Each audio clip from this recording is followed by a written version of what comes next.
네, 여러분 잠시 안내 말씀드리겠습니다. 잠시 I'd like to make an announcement. The Nogun-ri Global Peace Forum Roundtable 2 will begin shortly.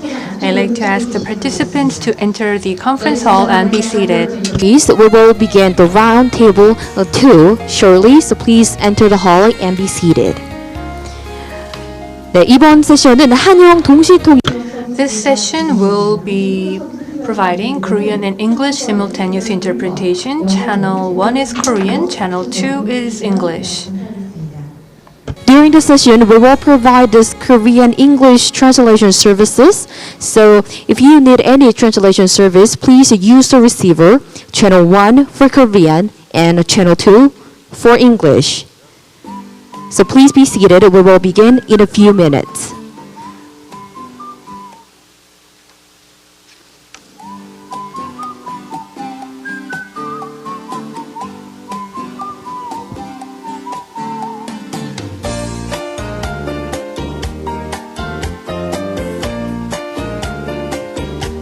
유승인 과장, 여기 포인터.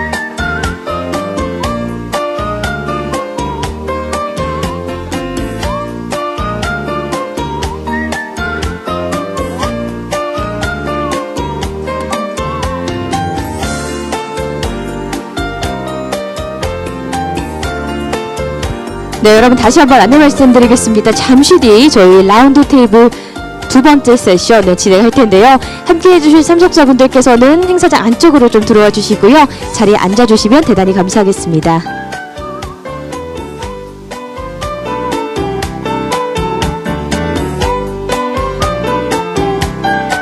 네, 여러분 모두 착석하신 것 같습니다. I believe we are all seated now.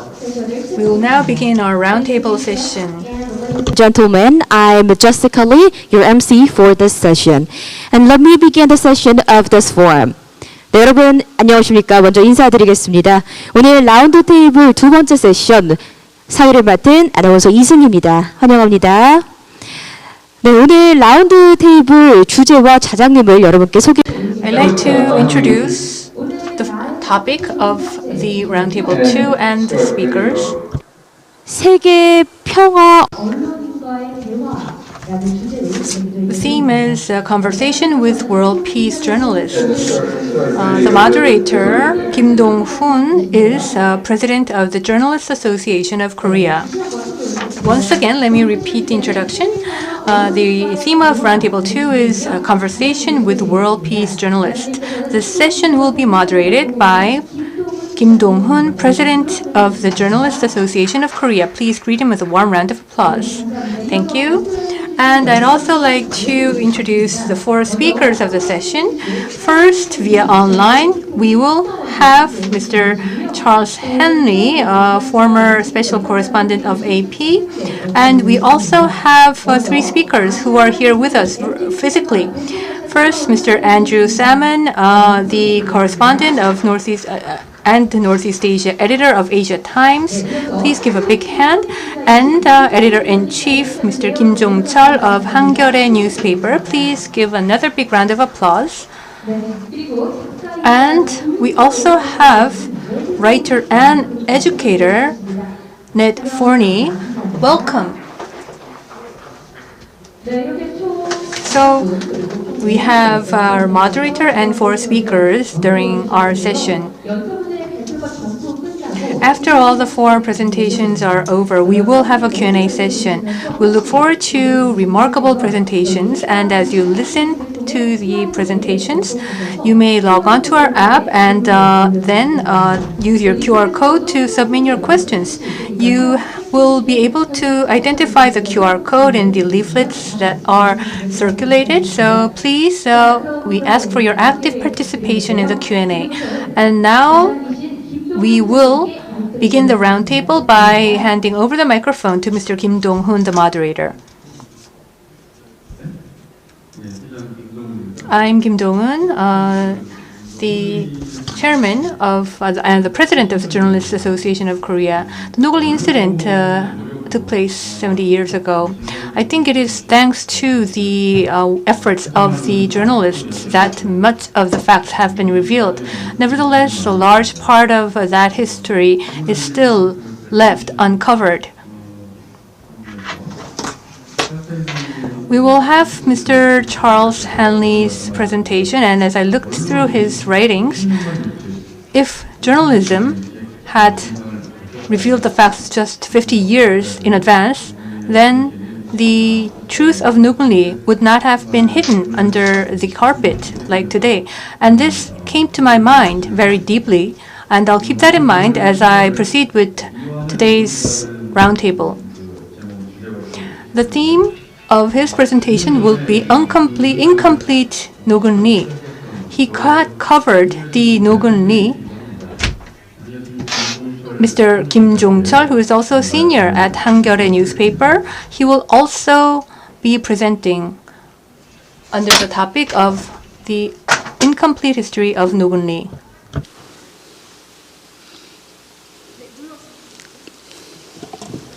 네, 안녕하세요. 저 한겨레 Good afternoon. I'm Kim Jong-chul from Hangyeore newspaper. Originally, I was the second speaker, but I've been requested to begin the roundtable session. As a matter of fact, I've served as a journalist for about 30 years. Mainly covering political articles. So in the past, I had not been aware of the Nogun-ri incident. I've been aware only through the articles. But we had a special edition, in addition to our newspapers, which mainly has investigative articles. And in about May 2018, I became aware that the Nogun-ri incident is not over. So starting from July of 2018, we wrote a cover story and had a very detailed article. I think that was why I was invited to this roundtable. As you're well aware, AP Press was the first to reveal this history in the world, and actually, our journalist Choi Sang-hoon, who was at AP back then, was one of the first journalists that reported on this case.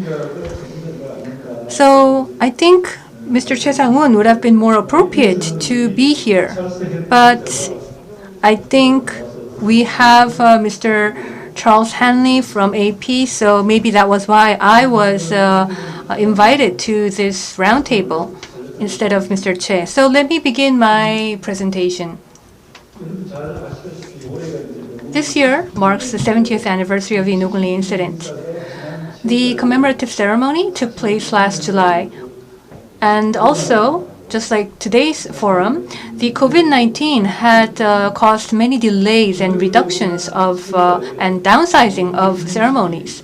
Nevertheless, in July, the Nogun-ri Commemorative Committee took place, and that was the first commemorative meeting or anniversary that was acknowledged by the government. And so this year, Minister Jin Young of the Interior and Safety represented the government at the ceremony.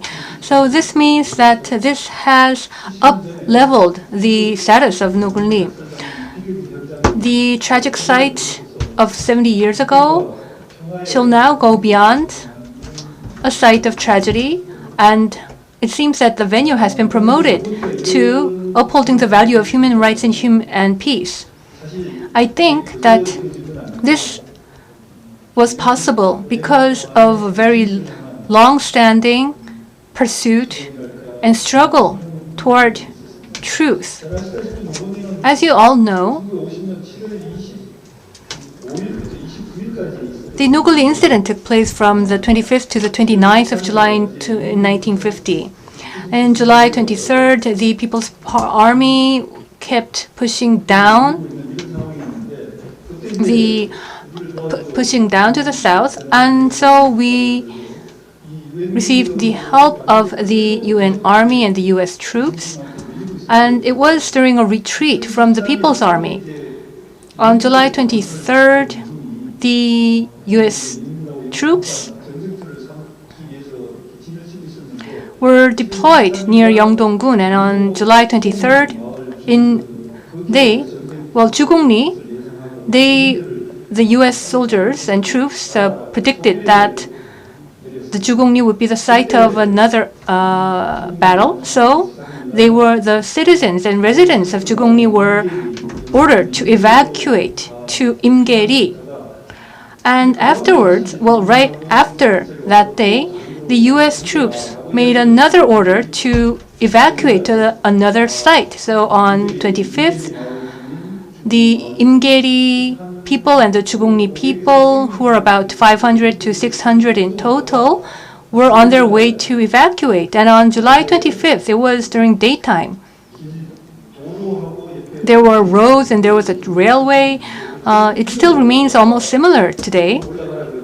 And they were ordered to walk toward the railway, and a large number were killed by aerial bombing by the US planes. And this caused many people to die.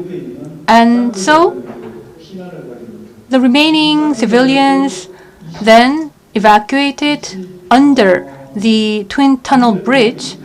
So they were staying there until the 28th. They couldn't go out of the 28th because if they go out, they were shot by the US soldiers. And according to the investigation, about 150 people were killed and 130 went missing and 55 were injured, which caused a massive tragedy. So this Nogun-ri incident that took place in July of 1950 should have been revealed after the war.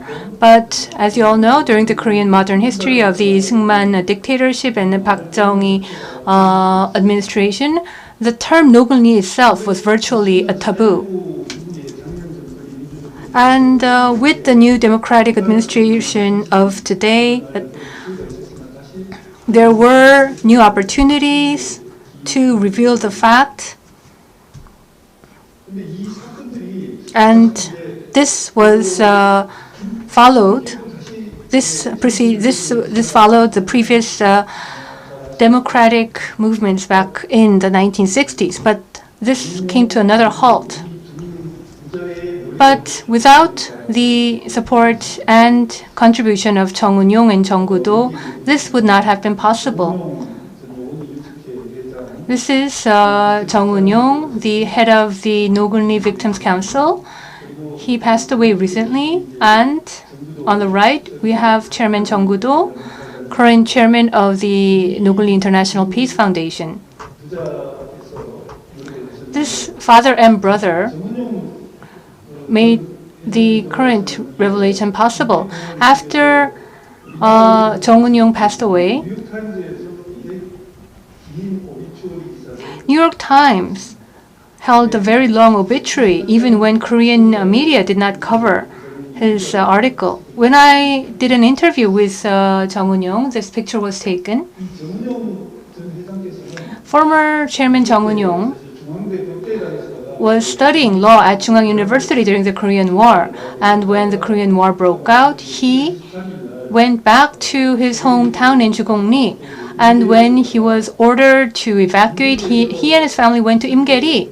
And during his stay in Imgeri, his mother and father and his wife, since he was a young man back then, all asked Mr. Jung Eun-yong to evacuate himself because he was a young man.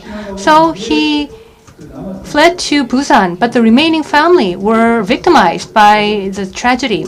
His 5-year-old son and 2-year-old daughter were both killed in the Twin Tunnel Bridge. But back then, he wasn't even aware of that tragedy. Later on, his wife fled the site and then came to him in Busan. And when he heard of this tragedy, he thought that his life was literally over, and he was living in pain and tragedy. But Chairman Jung Eun-yong, after that, still held on to the determination that he would reveal this case. And in 1960s, he filed a petition to the Military Compensation Office of the U.S. And he continued with the investigation himself. During the Park Chung-hee administration in 1977, he also wrote a novel and submitted it to a Korean journal. It was selected as one of the one of the awarded novels, but it couldn't be published because the topic was sensitive.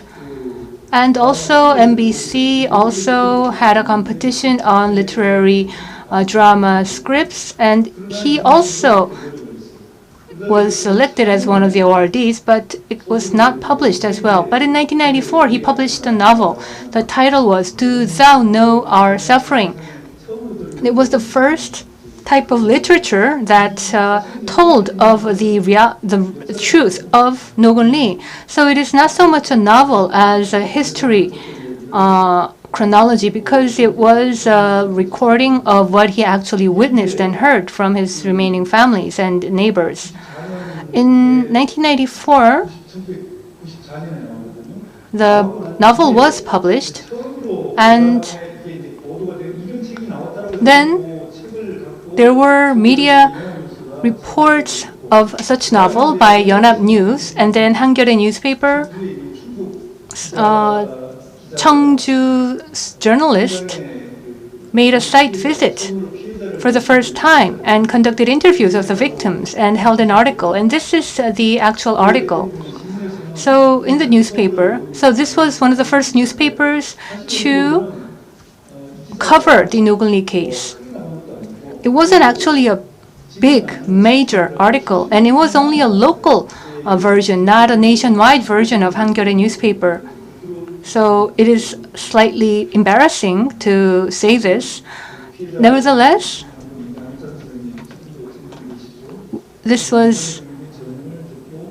it also held the testimony of Mr. Yang Hee-chan, who is still a survivor of the Nogun-ri incident.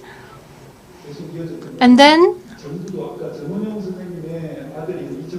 Mr. Jung Eun-yong's son, Mr. Chung Gu-do,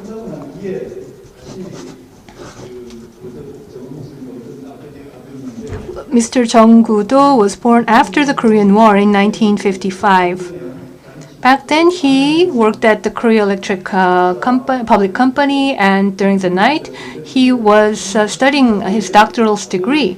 And he happened to go through the manuscripts of his father on this novel.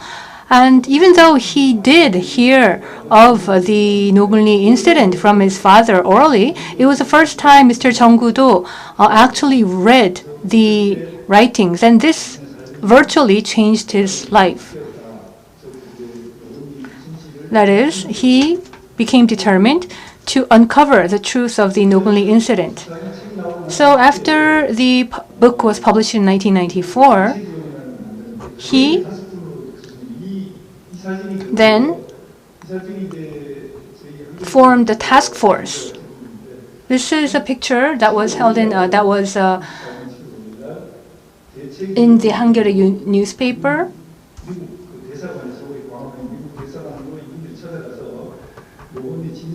And 5 members of the task force visited the U.S. Embassy in Seoul to submit a petition seeking apology and compensation of the U.S. in July 1994.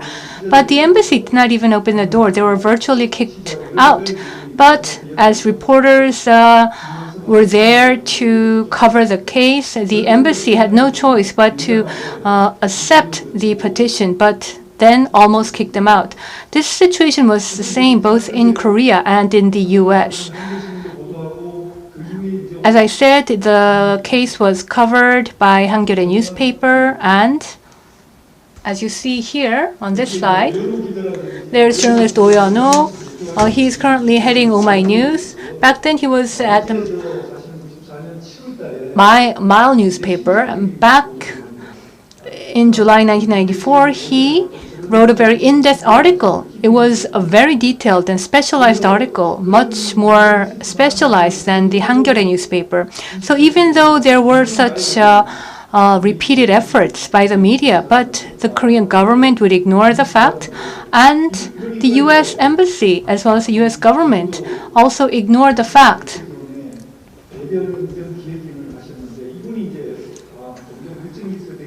And so then they were determined to find some hard evidence. They went looking for evidence at the National Assembly Museum, a library, or other archives. And they even went through the North Korean record archives. But it happened to be that on one day at the National Assembly, they found a microfilm on the articles of U.S. and American media. So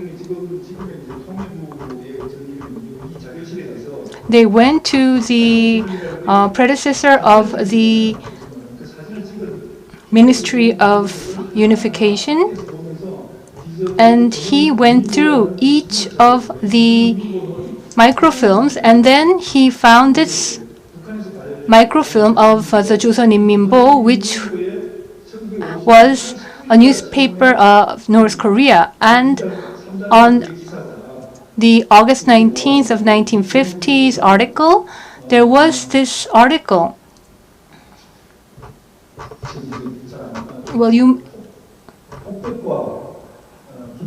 The article titled 400 civilians were massacred by bombing and strafing.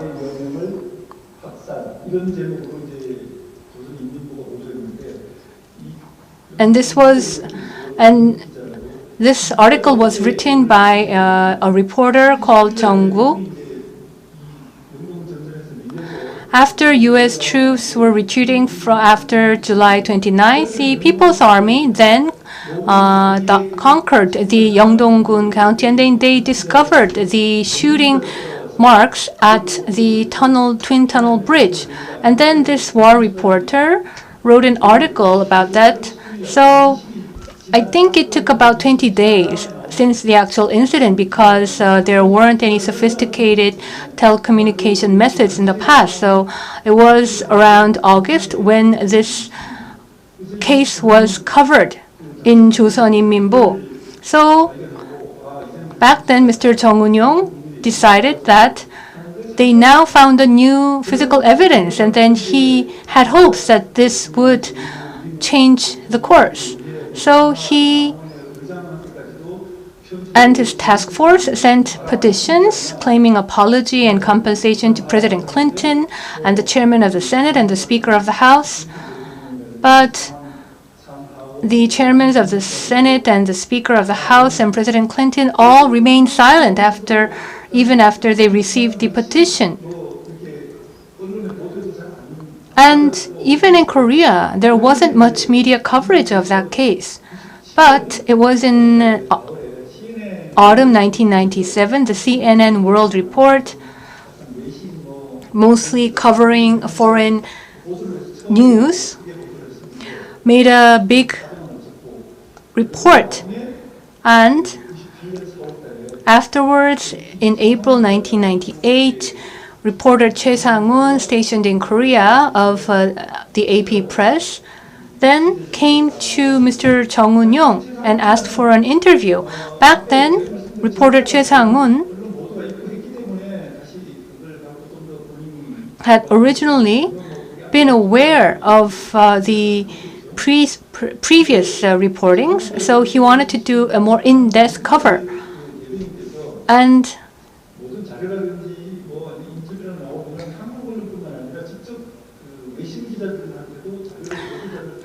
this was also possible because Chairman Jung Gu-do did not limit his reach to domestic journalists, but also to foreign press such as AP. So that was how AP became interested in this case. And then the article was written and sent to the headquarters, and so an investigative team was formed.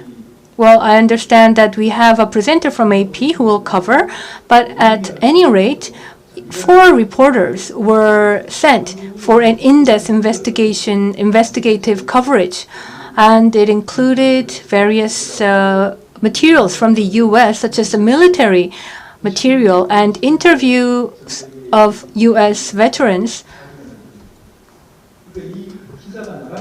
So after this case was covered by AP, Washington, the CNN and Washington Post and major media started to cover. And then the U.S. government didn't have any choice but to acknowledge, because they couldn't keep on ignoring. And so there was an order for a joint investigation by a defense secretary. Originally, there had been plans for separate investigations. In January 2001, a defense secretary, the Secretary of Defense issues an announcement, and they did acknowledge the tragedy, but the result of the investigation was disappointing because they denied that this tragedy was caused by an order from the above. That is, it was done not by military order, and that this was an unfortunate tragedy inherent to war and not a deliberate killing. So in a sense, they denied the responsibility, and there was only an expression of regret. And as you know, after the announcement of the Department of Defense, President Clinton expressed a deep regret in his statement made in January 2001.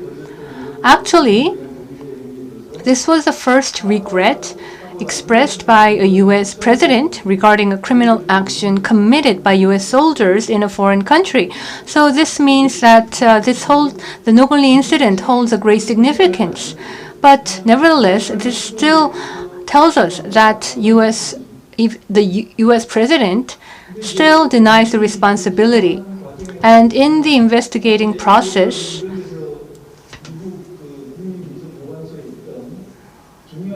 when the AP reporters searched the archives of the military and the records of the troops such as the 7th Cavalry Regiment, they included communication records. But it happens to be that the records of July only were missing, and so we cannot but doubt or be suspicious that this part of the archive was kept hidden or taken away by the U.S. military.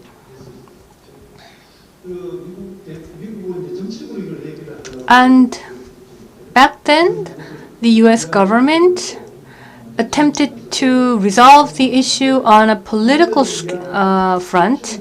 So they proposed holding a memorial and proposed for a scholarship fund about $4 million, which is about approximately 4.4 billion Korean won, which is a minimal account. It was political compensation proposed by the U.S. government, which isn't entirely without significance. But even this did not become a reality, because in the following discussions for setting up the memorial and the scholarship fund, the U.S. side proposed that this memorial and the scholarship fund should not be limited to Nogun-ri victims, but include all Korean civilians who suffered and died during the Korean War. So the Nogun-ri Victims Council and Mr. Jung Eun-yong and Jung Gu-do and the members of the task force then discussed whether to accept it or not, and decided not to accept this plan. This was actually a very hard decision. So let me read the reason why they decided not to accept it. According to Mr. Chung, when we include victims killed by the U.S. soldiers in other cases that have not ever been investigated, we may infringe the rights of the other soldiers and of the other victims, and this will deny their rights.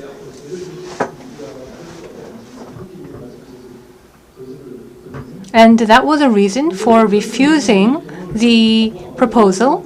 So then, as a result, the compensation money of about $4 million went back to the U.S. Treasury.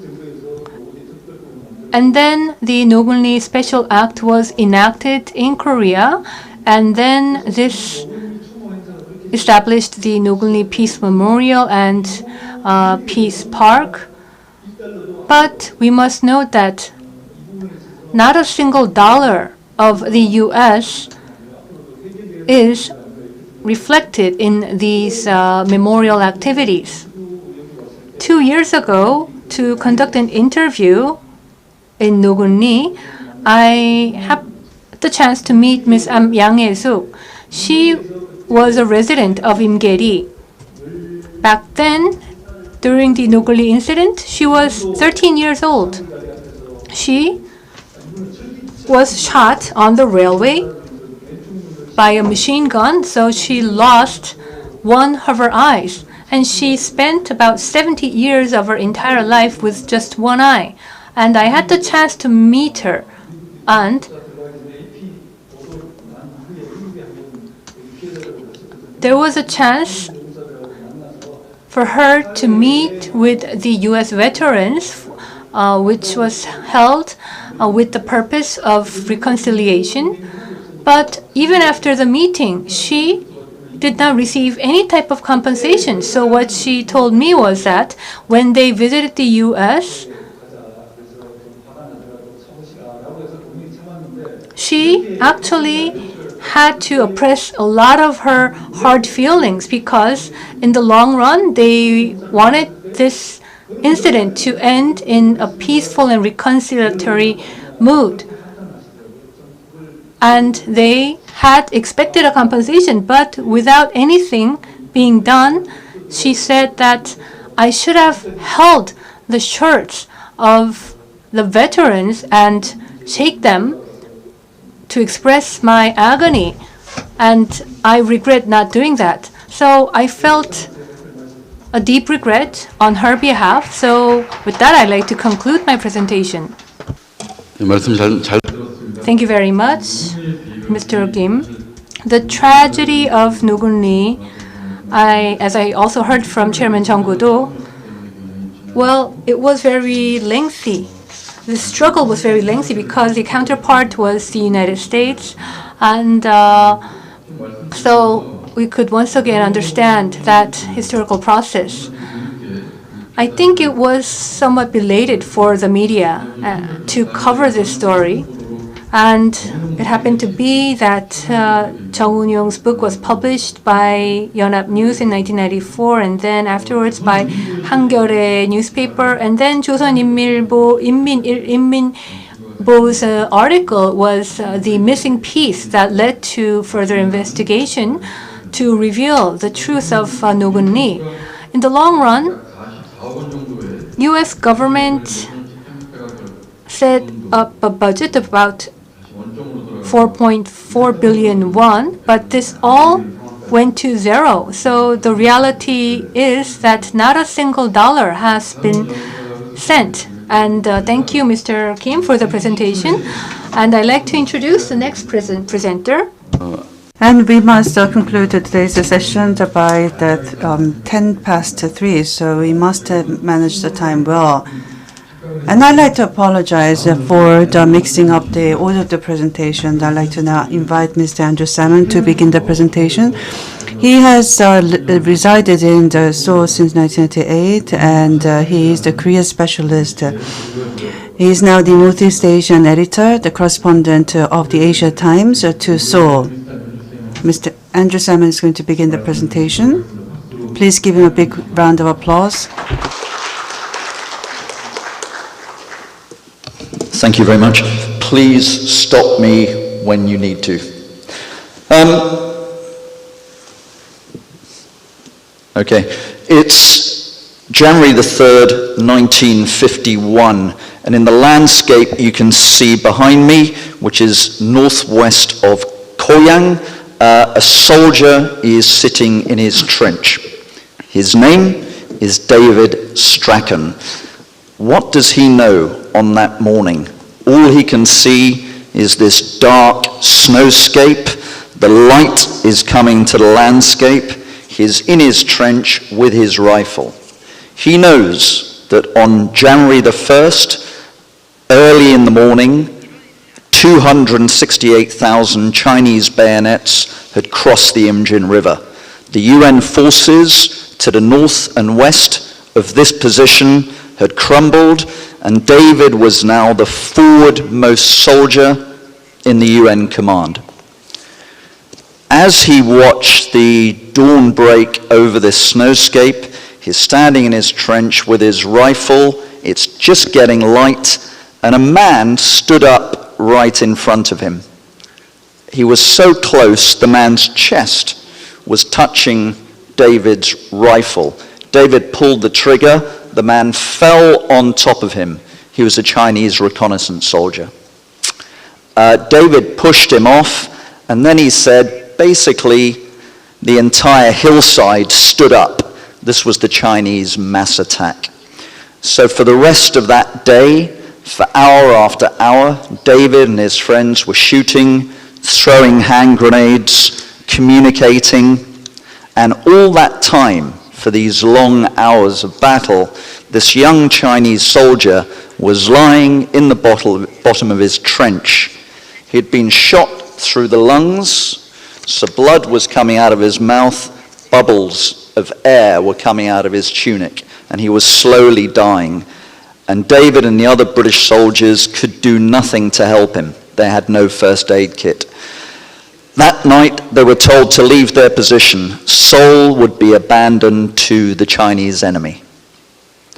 David and his friends got onto trucks, American trucks. They were taken through Seoul. Seoul was on fire. It was a black winter night.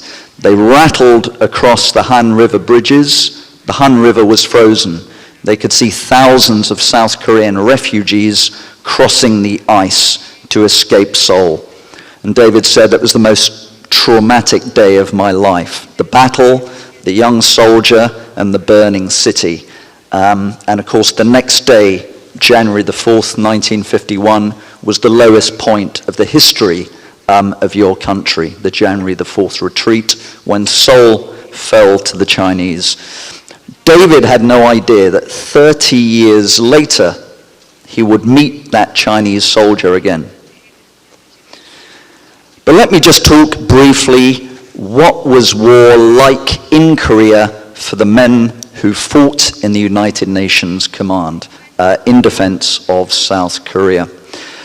Firstly, they knew very little about the country. They had never heard of this man. They would soon hear of this man. And of course, they did know Douglas MacArthur.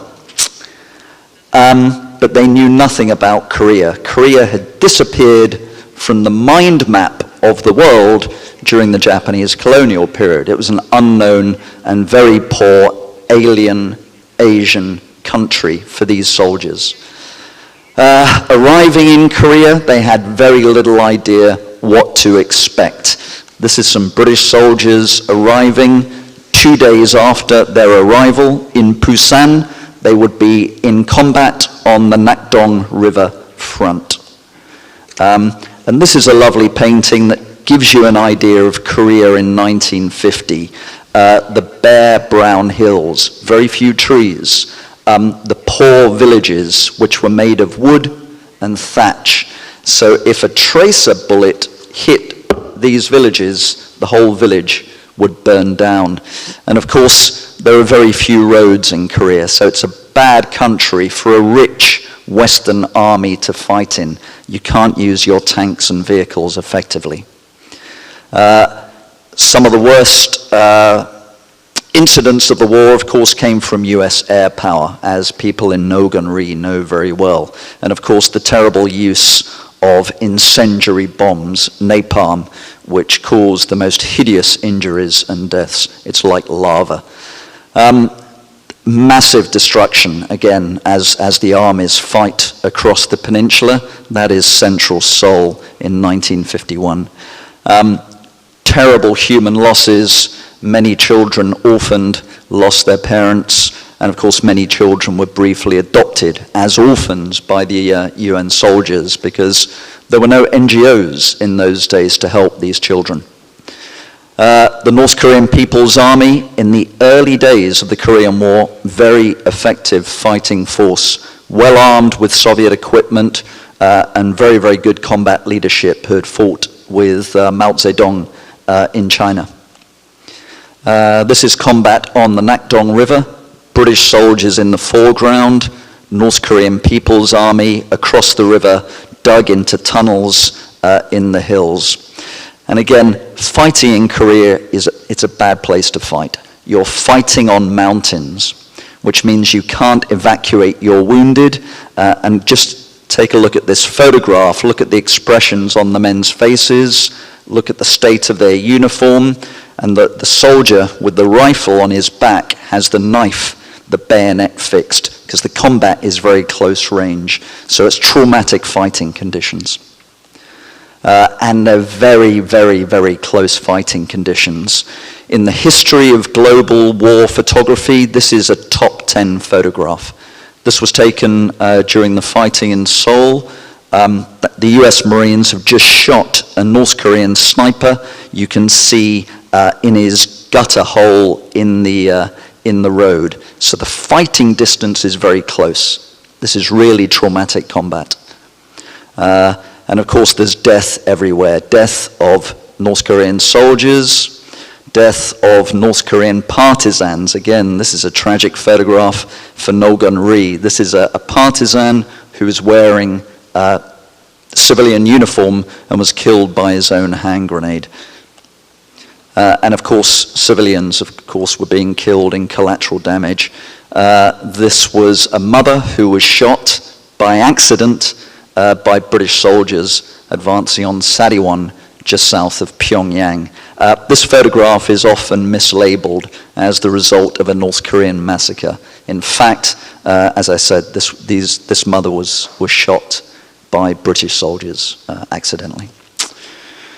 Of course, we then have the first ever free world invasion of a communist state. This would never happen again during the Cold War because it's such a disaster. And just when the war seems to be finished in late October 1950, a silence descends across the land. The men in this photograph, one of whom the day after this photograph would be in an ambulance heading towards Pyongyang with one of his legs blown off. He said it was a very strange night. All the civilians had disappeared. There was complete silence, and we had a bad feeling something was going to happen, but we didn't know what. And of course, that bad thing was the intervention of the Chinese forces, which raised the specter of World War III. Chinese forces were very, very combat effective in the early stages of the Korean War. Their tactic was called human wave, because a UN position will be attacked frontally. At the same time, the troops will infiltrate around and set up ambush positions behind the UN force.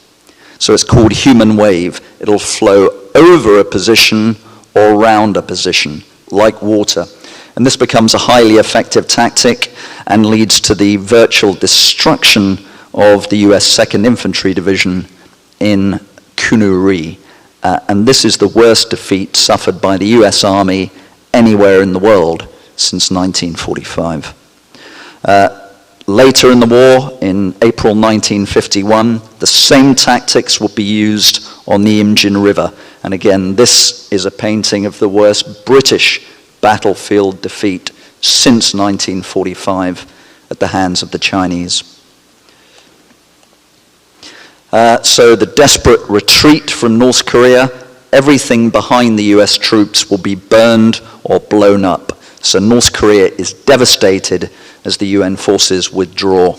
And of course, the tragedy of about 700,000 North Korean civilians fleeing their home country and desperately heading south in winter conditions. Again, a famous photograph of the Taedong Bridge in Pyongyang with refugees trying to cross to the south. Thousands of refugees came south on trains. The last train from Pyongyang, hundreds of people had tied themselves to the side of the train, but of course it was freezing cold. By the time the train arrived in Seoul stations, many of these Koreans had died of exposure. So a train of dead people arrived in Seoul Station. And of course there were massacres by both sides. Nogun-ri, of course, you're well aware of, but of course they also took place as the communists were retreating. This is a pile of dead soldiers outside the Chosun Ilbo building in Seoul after the recapture of Seoul. And this is Picasso's famous painting of civilians being killed by soldiers. And it doesn't make clear, are these soldiers communist soldiers or UN command soldiers?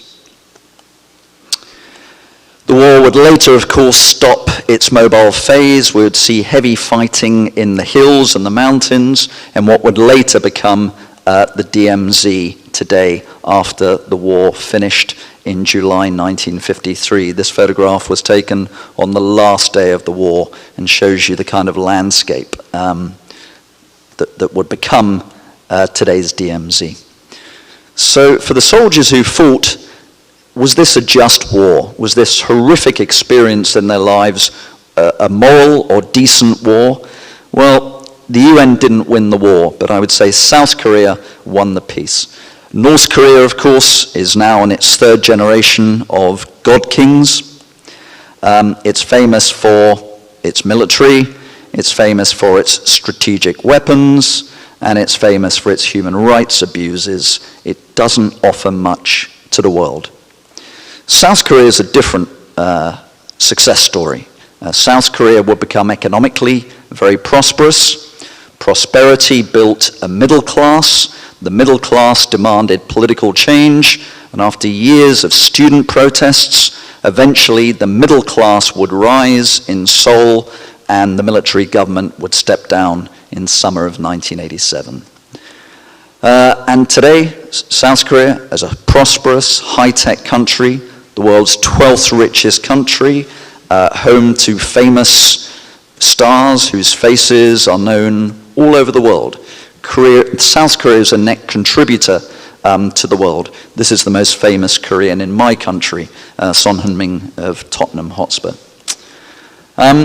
So what did the veterans think of all this? Let's return to David Strachan, who we met at the beginning of this presentation. He returned to the UK, he survived the Korean War, but 30 years after returning to Korea, he was sitting in his bedroom in the UK. It was midnight, he was sleeping, and he felt a strange presence in his room. he woke up, and in the darkness of the room, he could see someone sitting at the edge of his bed. And as his eyes adjusted to the darkness, he saw it was the Chinese soldier he had killed all those years ago in Korea in 1951. A young soldier with blood dripping from his mouth and his chest and snow on his uniform. And this soldier was looking at David, and David was looking at him. Daylight came, he disappeared.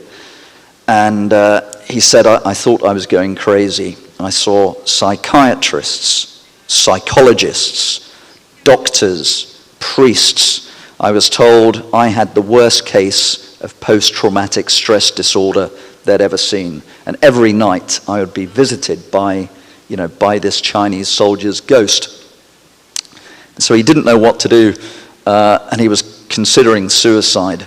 And his friend said, you should return to Korea. You have to go back. And he said, I don't want to go back to that country, that horrible, brutal, bloody, ruined country. I don't ever want to see it again. But his friends suggested he return, so he came back with a veterans revisit. And he said, I got off the plane, I was shaking in Kimpo Airport. I couldn't understand what I was seeing. There were high-rise buildings, there were cars, the Koreans were prosperous, they seemed to be free and happy. And he arrived in his hotel that night, and he broke his belt. So he went to the shop in the hotel, and he said, do you sell belts? And the old man who was serving said, yeah, sure, here's a belt. So David said, how much? And the man said, there's no charge. If you're a Korean War veteran, I won't take your money. And David was so moved by this, he broke down in tears. And he said, it was as if a great weight was lifted from my soul. When I saw the gratitude of the Korean people, I was very, very deeply moved.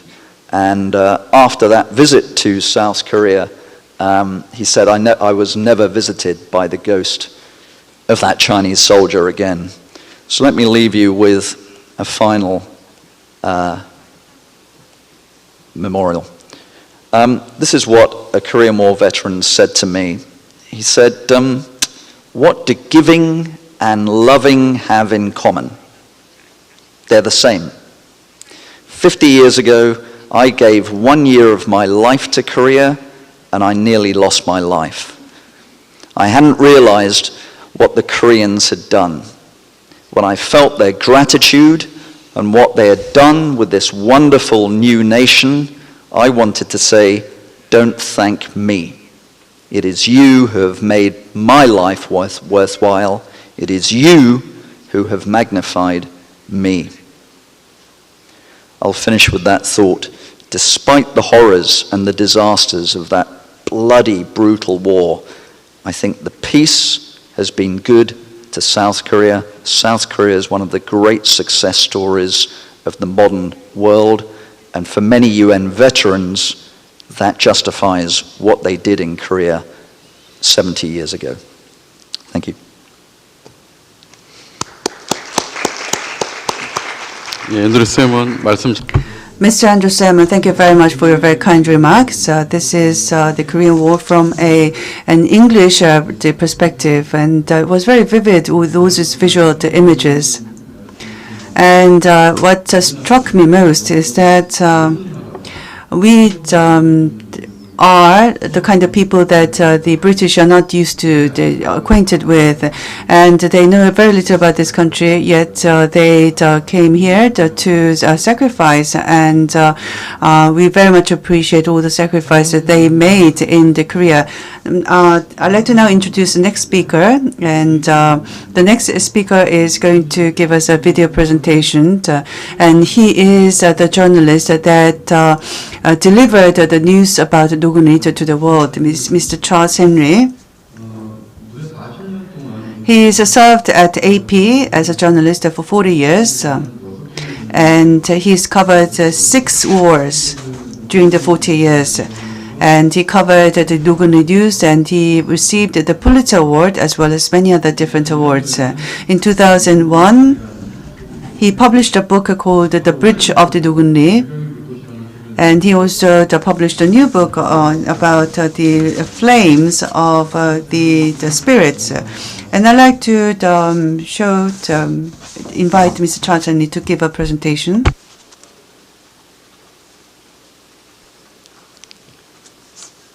Mr. Cha-Chun-ri, if you'd like to begin.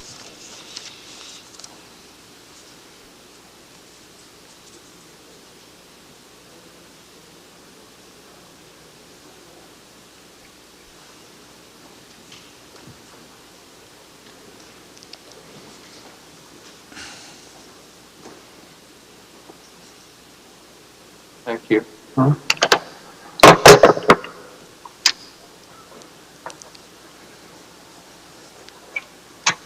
Hello, can you hear me?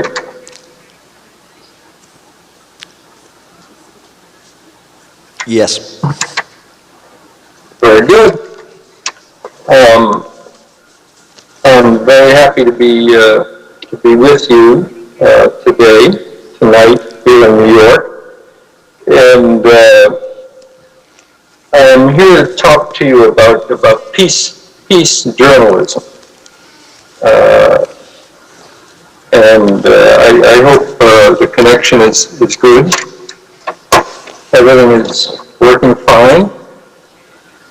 And journalism, at least American journalism, has a strange relationship with war and peace.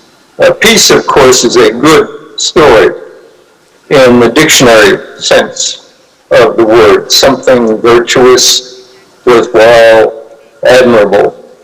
But war is also a good story in the traditional journalistic sense, and really a better story, a big story, a page one story, attention-getting, even award-winning.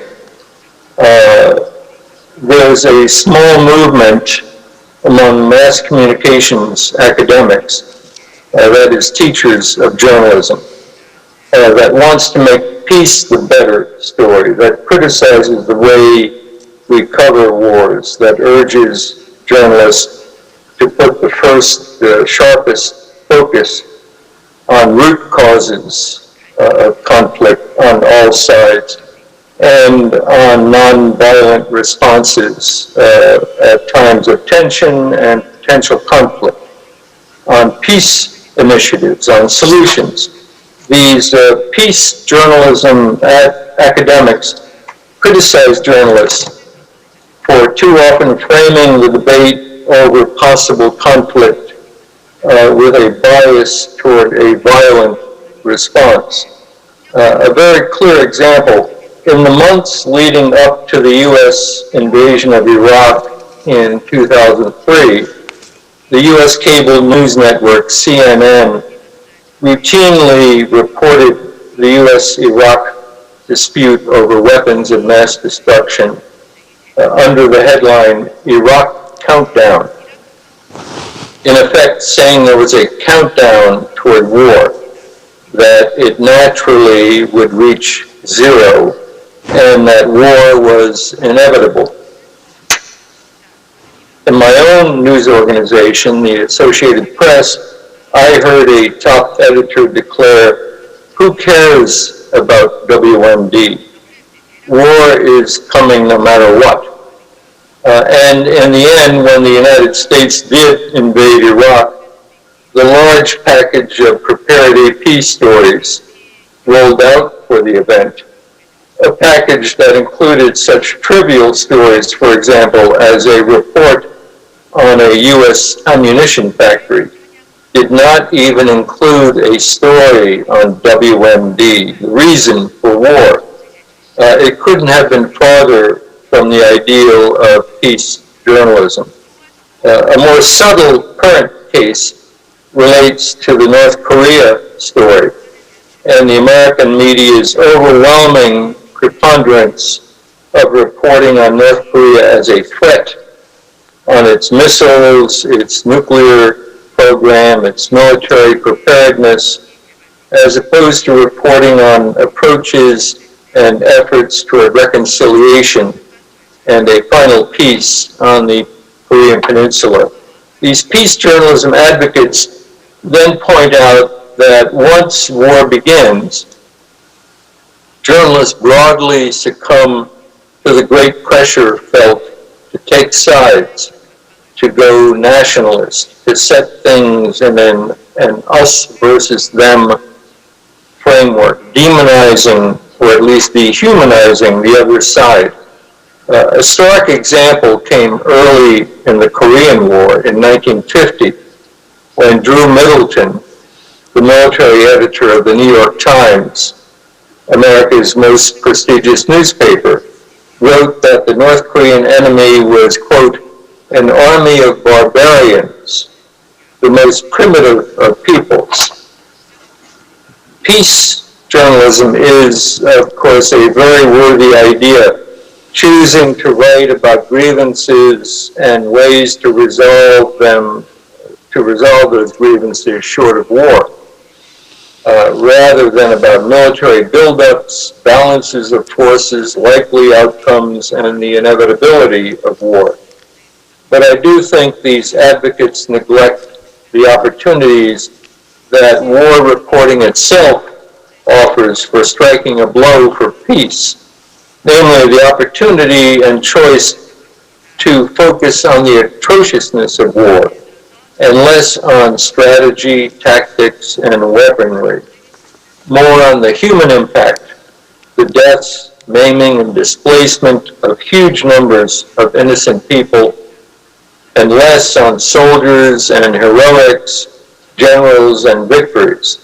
That's because every story on war's savagery and madness can only help encourage opposition to war and demands for peace. I believe our Associated Press reporting on the Nogun-ri massacre helped do that, though 50 years too late.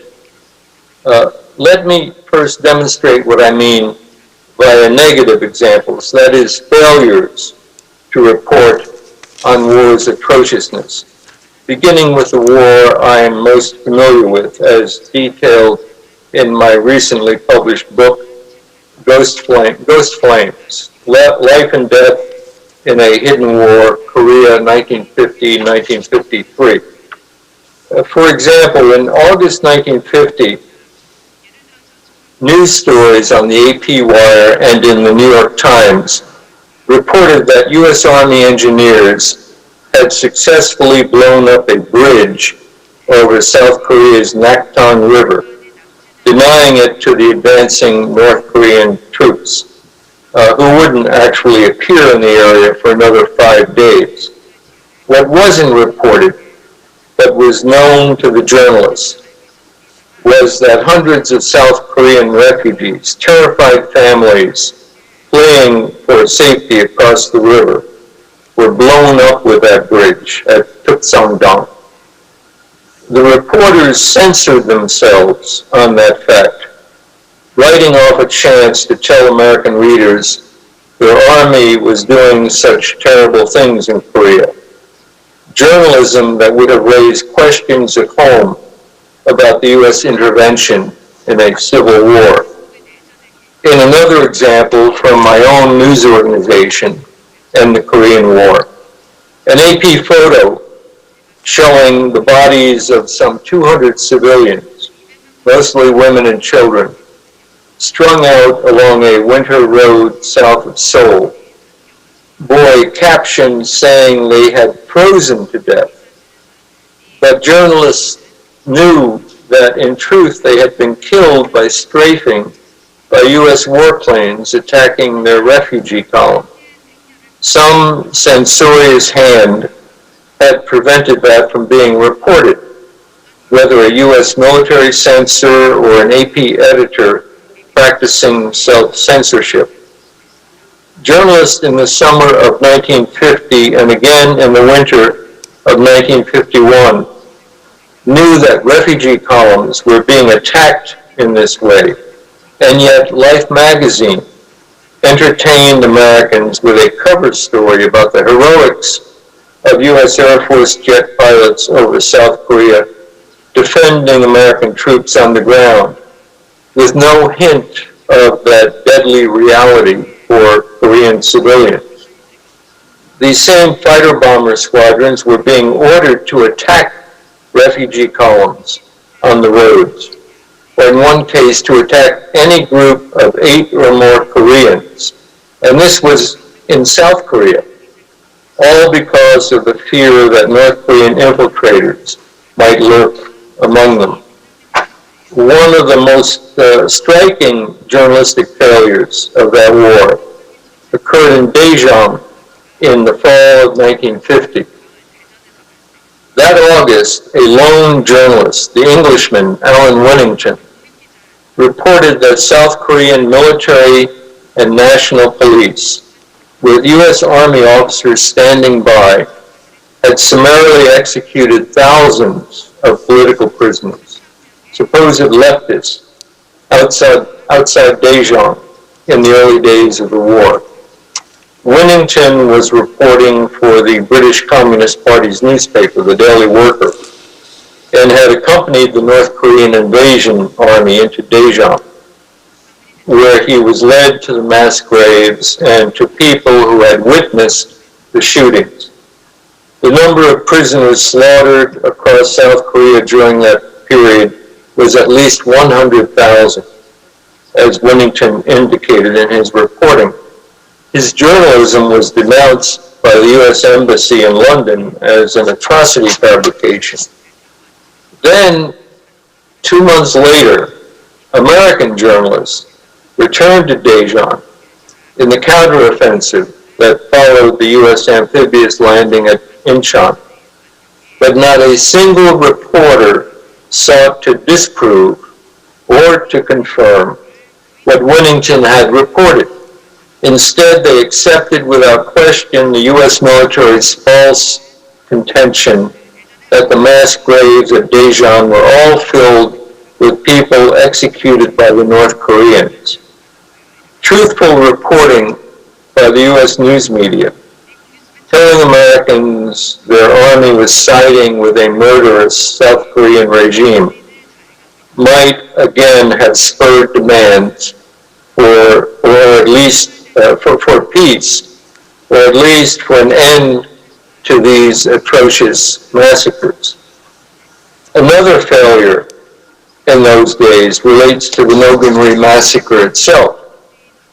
In late September 1950, a high-ranking American officer told New York Times reporter Charles Grutzner that an American regiment had killed many civilians in an incident in South Korea in July. That news appeared in a brief paragraph with no detail, buried deep inside a lengthy article.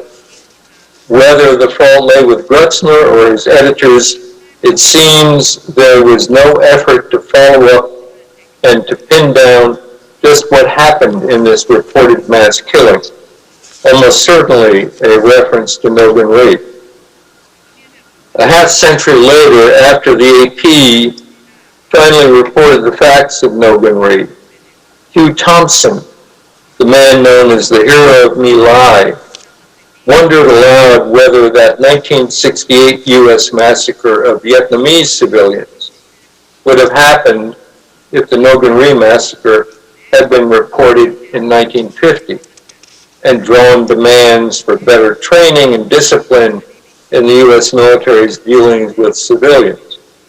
Thompson was a U.S. Army helicopter pilot credited with saving Vietnamese lives at My Lai, and the journalism exposing My Lai was widely credited with helping mobilize American public opinion to end the war in Vietnam. A good example, in other words, of what I've described as war reporting that can serve the purpose of peace journalism. I can cite other positive examples of peace journalism within war reporting, from the journalism I know best, my own. in 2002, propelled by my participation in the Nogun-ri investigation. I devoted much of my time reporting from the Afghanistan war to examining cases of U.S. attacks that left large numbers of civilian casualties. Most notable was a nighttime attack on a remote village in southwest Afghanistan by a U.S. AC-130 gunship that killed as many as 65 civilians and no Al-Qaeda or Taliban fighters. In Iraq, a year later, after the U.S. invasion, I wrote a major story on the use of widely reviled cluster munitions by U.S. forces in civilian neighborhoods of the city of Hilla, south of Baghdad, bombardments that killed or wounded hundreds of civilians. Later, I helped survey Iraqi hospitals and contribute to the first ever journalistic effort to count the total civilian dead from the invasion. I wrote a story looking back on 2003's brief conventional war in Iraq through the eyes of 3 Iraqi colonels, a story that humanized the enemy for American readers. Those were just one journalist's small contributions to the kind of war reporting that I believe can only help stir up more demands for peace in the midst of war. Simply saying war is hell is not enough. Journalists must take the comfortable reader into the uncomfortable reality of that hell as deeply as possible until the reader, citizen, says no more. Thank you. Thank you very much for your very kind remarks. It's over the midnight in New York, and we are approaching dawn in the city of New York. Thank you very much for your time and your contribution. He talked about the peace journalism and a lot of food for thought for us. And listening to his presentation, I came to develop a better knowledge about how Nogun-ri incident occurred and what happened to the hundreds of civilians at the Nakdong Bridge, and about the special order to shoot for the pilots if there was more than 8 the refugees gathered together in the streets of during the Korean War.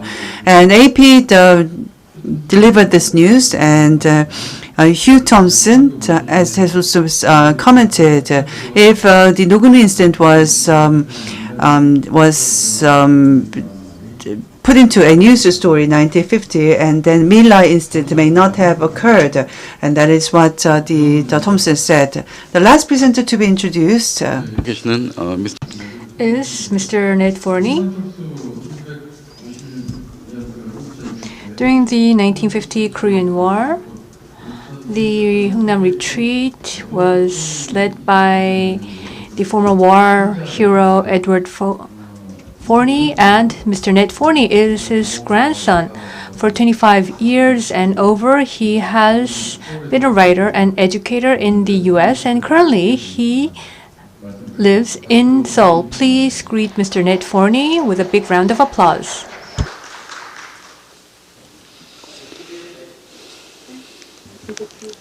As a career educator who has spent 25 years teaching high school students in the United States, Egypt, Dubai, and China, I'm definitely not a journalist, and I'm definitely not an expert on peace studies. But after traveling around the world, living overseas for a decade, and spending nearly 5 years in Korea, I have a great appreciation for what educators, government officials, public servants, and particularly journalists do to help promote peace and bring about an awareness of what it takes to maintain peace. Peace, after all, is what human beings have been striving for since the beginning of time. It's what we all want for ourselves, our children, our countries, and our planet. I've spent my entire career teaching and studying history. And I have to admit, I've spent a lot more time reading, researching, and analyzing conflicts than I have peace movements. And to be fair, I think that's partly because, sadly, there are a lot more conflicts, revolutions, and violent events in history than there are periods of peace and stability. And that, I think, is why we're here today. We all agree that this forum and so many others like it around the world are critical to helping people and nations learn to live together harmoniously. By learning about nonviolent movements, peace initiatives, pacts and accords, we can also learn how we can promote peace in our daily lives.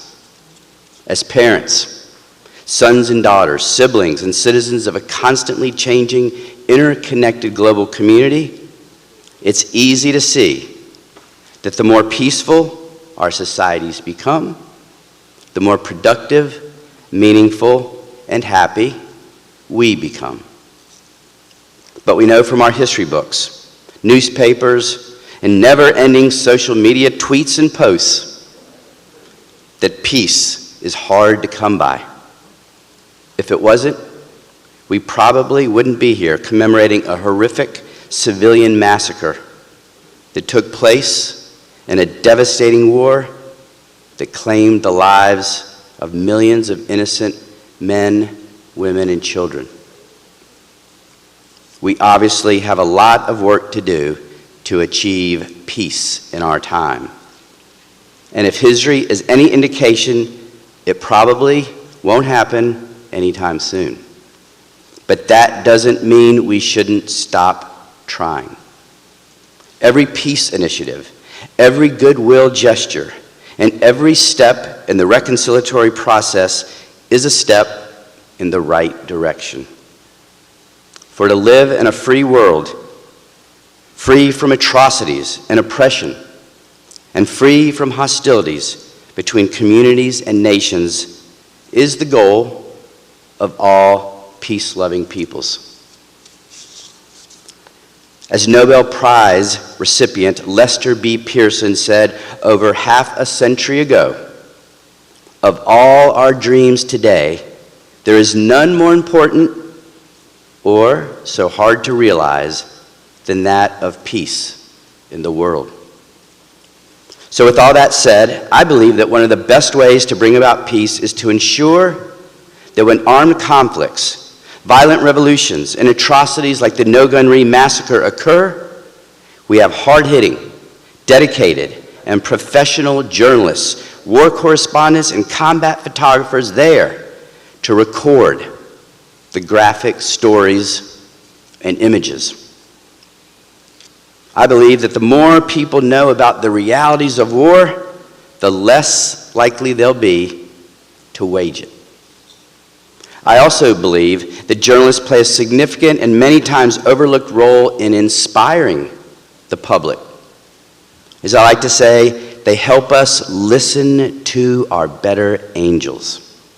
A reference to Abraham Lincoln's first inaugural address on the eve of the American Civil War. Journalists, through their words and images, have the power to invoke our better angels and motivate us to do the right thing for the right reasons during very difficult situations. Situations where lives have been lost or threatened. Situations where people must act and not look the other way.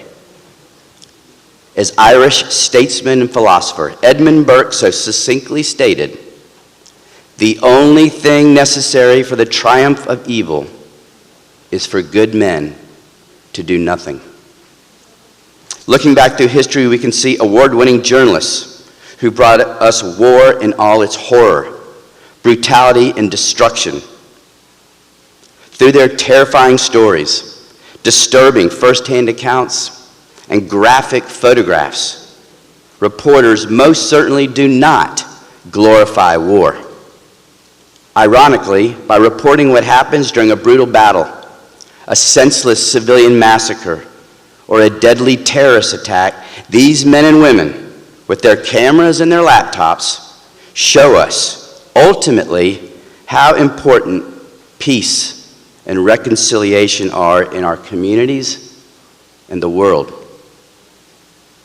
As if they're saying, without peace, this is what will happen, and it's terrible. Or, in the words of American Civil War General William Tecumseh Sherman, war is hell. Just ask any combat veteran, and they'll tell you the same thing. There's nothing glorious or romantic about war. We see it in the images and stories from every conflict, revolution, terrorist attack, violent engagement, and atrocity that's ever occurred. These shocking images that sear our minds, make our hearts heavy, but somehow, just maybe, help us hear our better angels. This, then, is the power of outstanding war reporting. And now, to finish, I'd like to share with you a few images from two combat photographers that I have a great deal of respect for. Both are famous for their pictures during the Korean War. The first, pictured here, is David Douglas Duncan. And there he is with his Marine uniform and his famous camera. He's one of the most talented and gutsy photographers of the 20th century, who, when asked why he dedicated his life to covering World War II, Korea, and then Vietnam, said, it's very simple. This banging around with a camera and typewriter is a hell of a lot of fun. I believe that says a lot about him and all those who risk their lives as combat correspondents. They're what we call a different breed. Duncan was famous for taking pictures of what we call grunts. This is the name affectionately given to the men who serve in the infantry, the men who do the killing, the men who eat, sleep, fight, and die in the mud, snow, and rain. These are the men who know firsthand the horrors of combat. In Duncan's photographs, we see haggard faces, piercing eyes, and pain. Many of his subjects have what's been called the 1,000-yard stare, and you're getting ready to see this in a minute.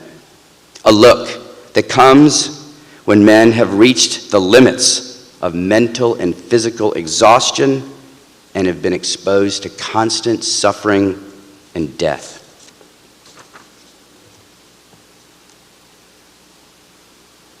And all these pictures were taken during the Korean War, during the first 6 months of the Korean War. This is a U.S. Marine who just saw his fellow brother in arms get killed.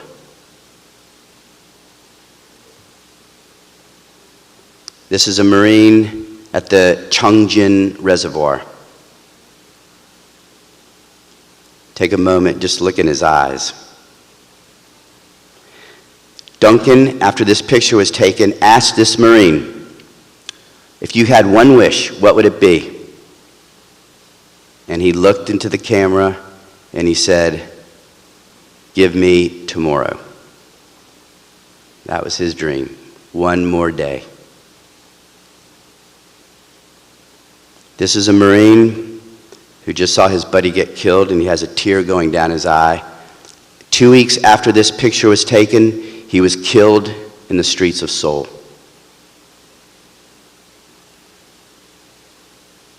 This is a Marine with a beard and a mustache. You rarely see that, but up at the Cheongjin Reservoir, these men didn't have time to shave. They were in constant combat. And you can see how cold it is, freezing, brutal temperatures. 30,000 UN forces surrounded by approximately 120,000 Chinese forces. This is a very famous picture of a Marine captain who has just been told, "Sorry, sir, we can't get you any more ammunition."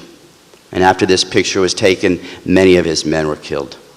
They literally didn't have enough ammunition to kill the North Koreans who were attacking them. Total frustration in his face. And maybe this picture says it all. This is a Marine up at Chongjin. Duncan also makes an effort to show his audience with oftentimes shocking and gruesome images what the average grunt witnesses on a daily basis. He told the New York Times in 2003, "I just felt maybe the guys out there deserved being photographed, just the way they are. Whether they are running scared, or showing courage, or diving into a hole, or just talking and laughing."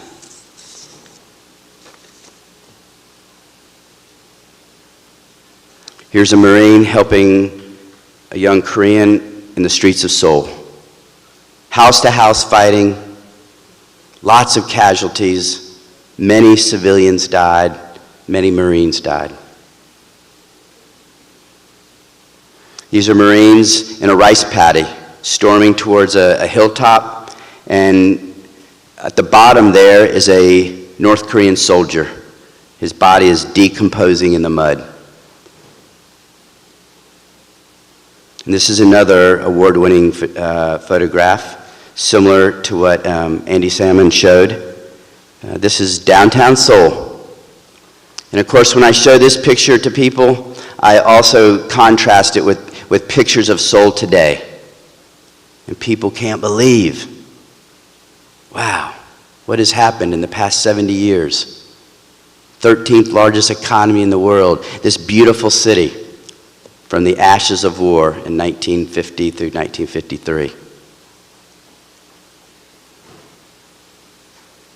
A wounded Marine being carried off the battlefield.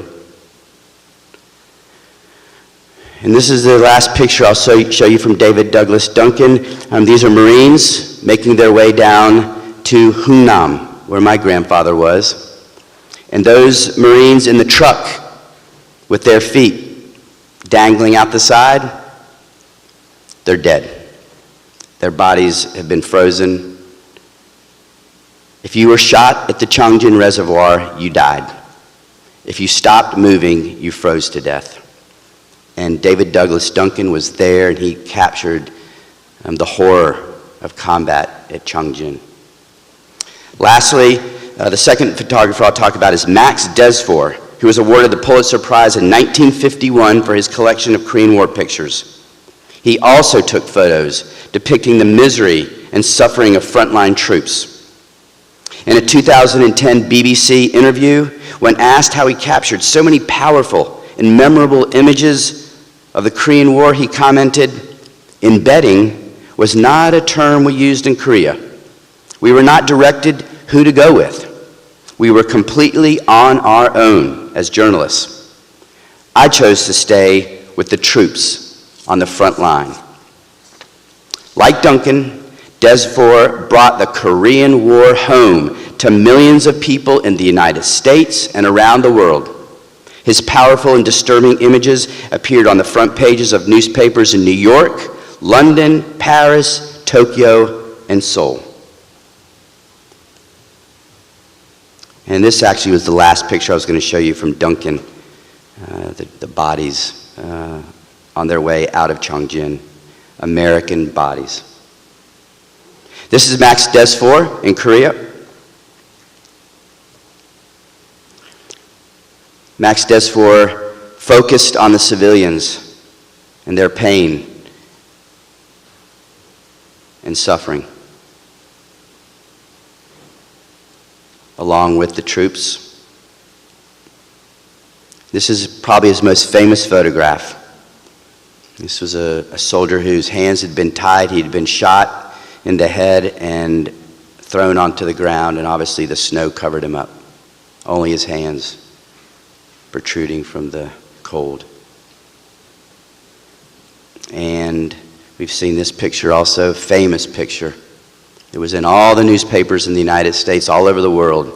And if you really zoom in on this picture and you see what those refugees are going through, it's terrifying. They're literally balancing on beams of steel hundreds of feet above this river, and they know what will happen if they fall. And many of them are carrying things on their back, including children. They're desperate to get out of communists, the troops that are approaching.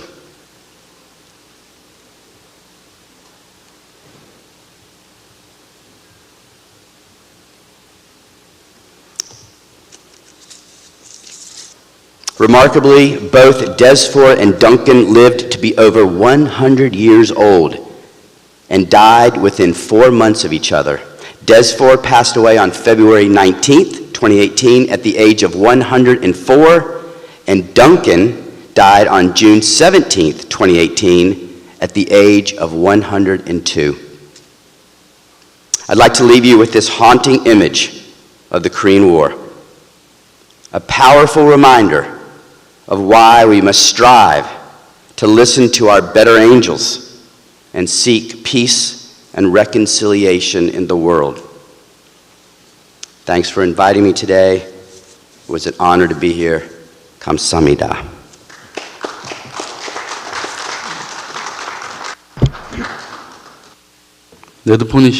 Mr. Ned Borney, thank you for the impressive presentation.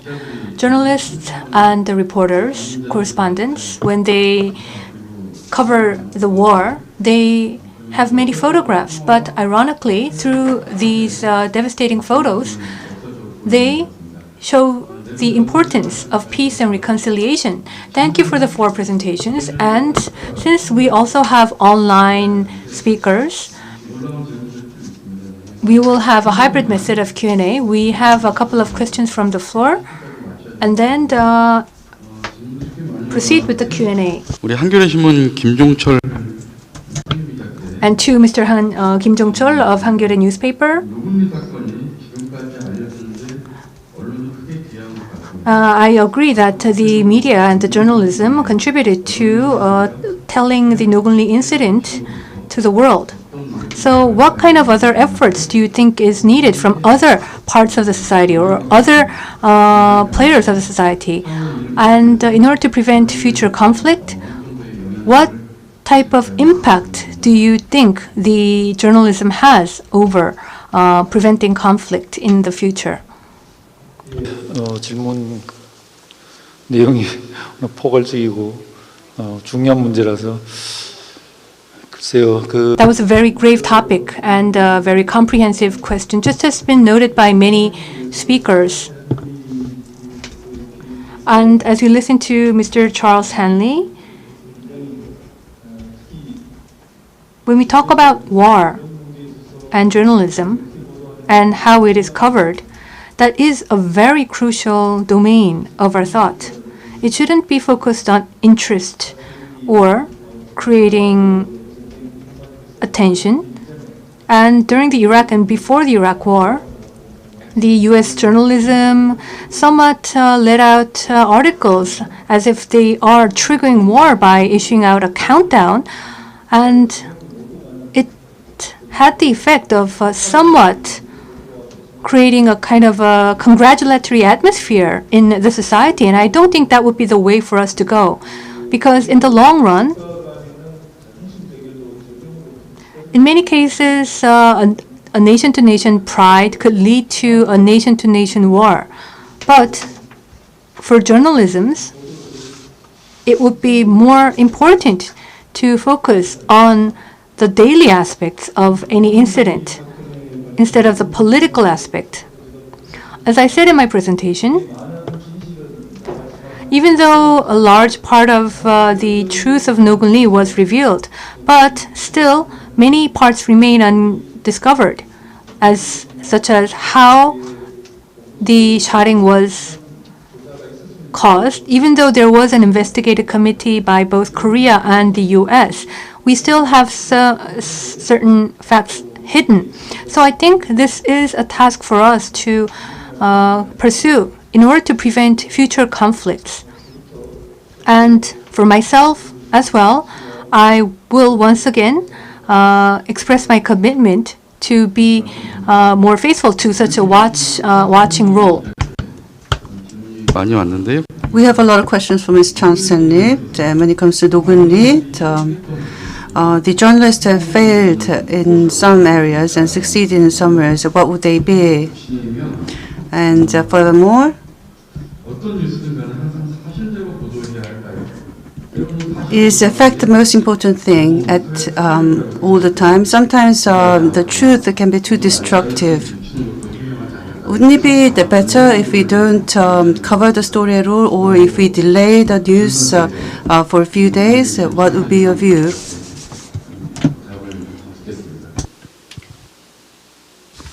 This is a question that goes out to Mr. Chang-sen-ri, and we would like to ask a question about these experiences of successes and failures as a journalist.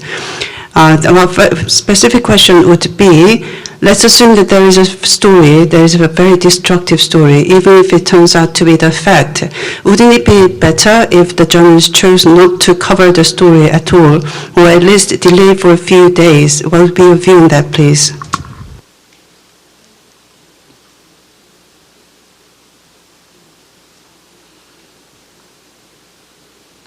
These experiences of successes and failures as such.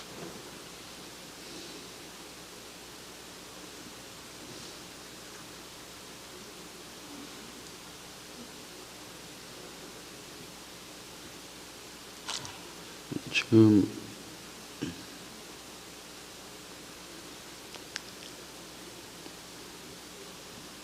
예. I think that question was directed to me.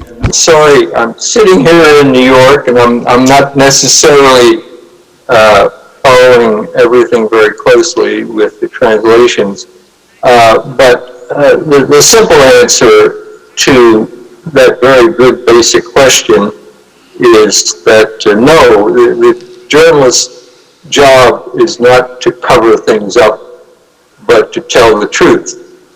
And no, even if it's a terrible, and the word that I heard was a destructive story, that doesn't really matter.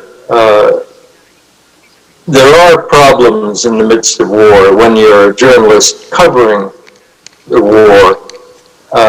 When you're on one side and you become aware of an impending operation, then there are these security issues about what you can report that might tip off the so-called enemy to what's about to happen.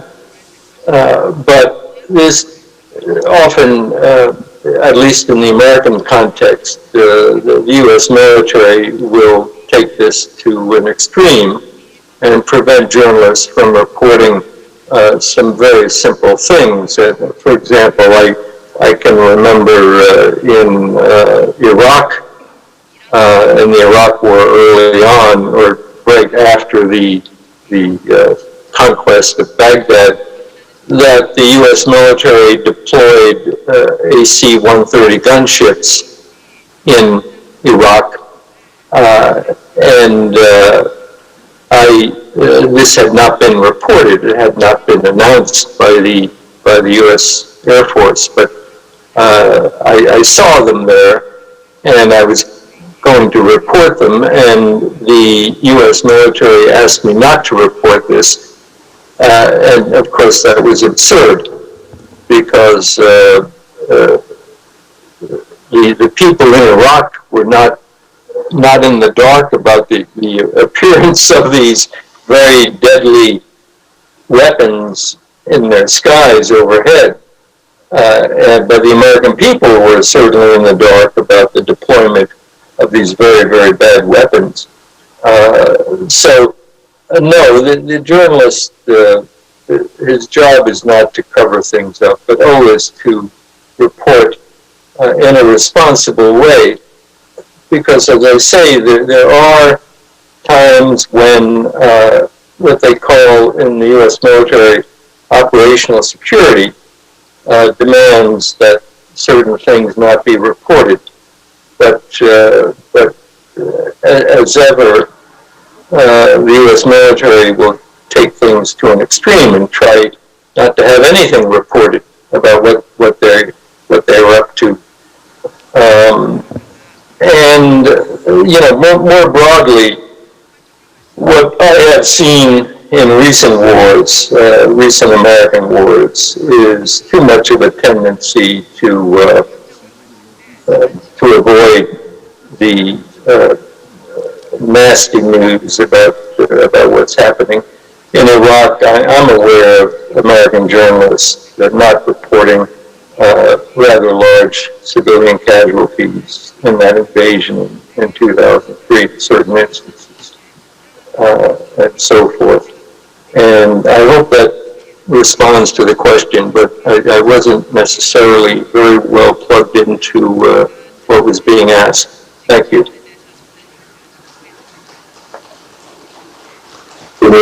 말씀 잘 들었습니다. 사실 마지막 질문. Thank you very much. We actually had a last question in mind to ask Mr. Andrew Salmon, but I'm afraid we will need to end the session because of time limitations. So I'd like to once again thank all the four speakers, and it was a very insightful time. Once again, please share a big round of applause. We talked about world peace and the role of journalists, and we've listened to the very meaningful presentations of the four speakers. And now we have at the Roundtable 2, and we will conclude and then prepare for the Nogun-ri Peace Prize award ceremony. We'll see you in a moment.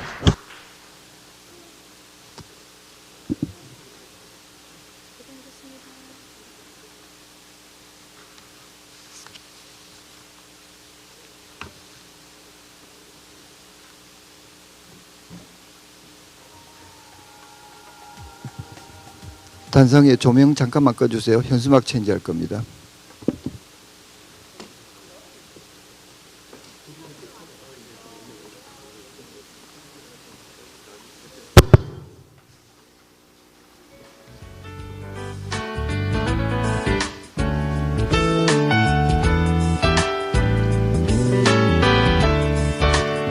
단상에 조명을 좀 잠깐 꺼주세요.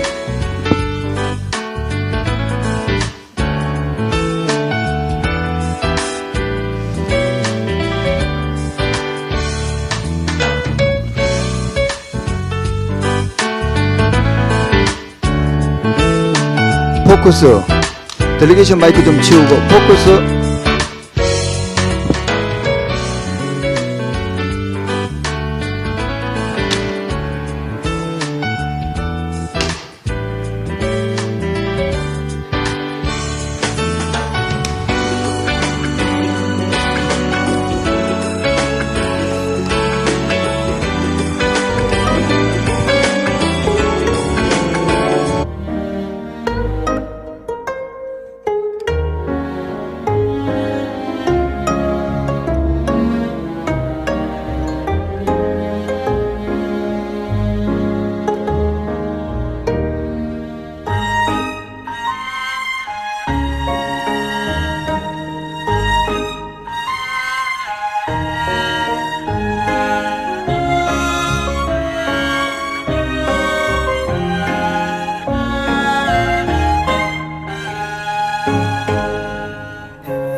여러분 잠시 뒤 저희 식전 공연을 시작하겠습니다. 참석자분들께서는 행사장 안쪽으로 입장해 주시고 자리에 착석해 주시면 감사하겠습니다.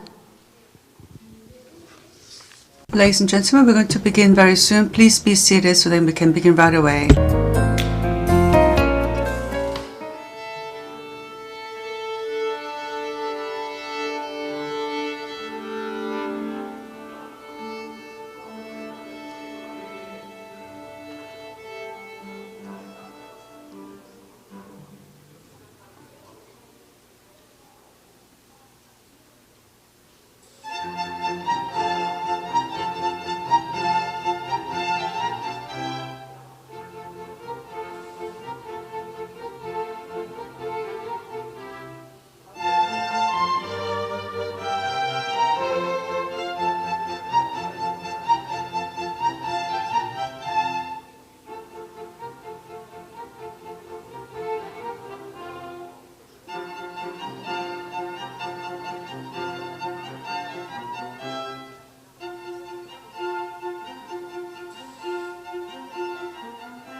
네, 여러분 연주 잘 들으셨나요? Gentlemen, we hope that you've enjoyed this special performance. And you have just seen there's a performance of the MMP member chamber orchestra who came a far distance to come here for this celebration. And the first was the autumn and winter from the Four Seasons of Vivaldi.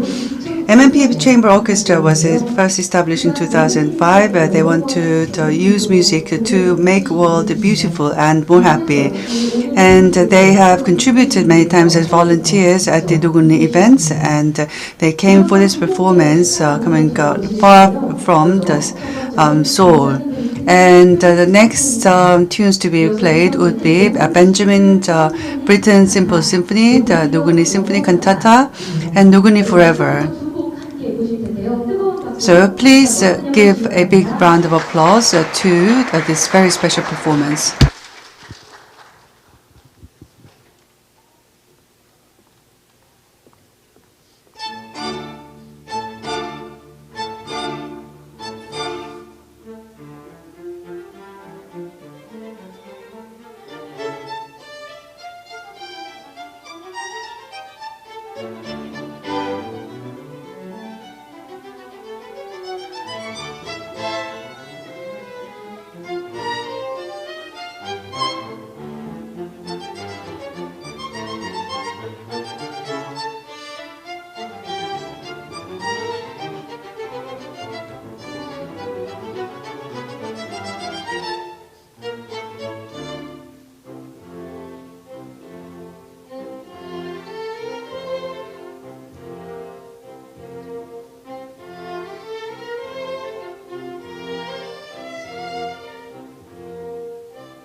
감사합니다. Thank you very much.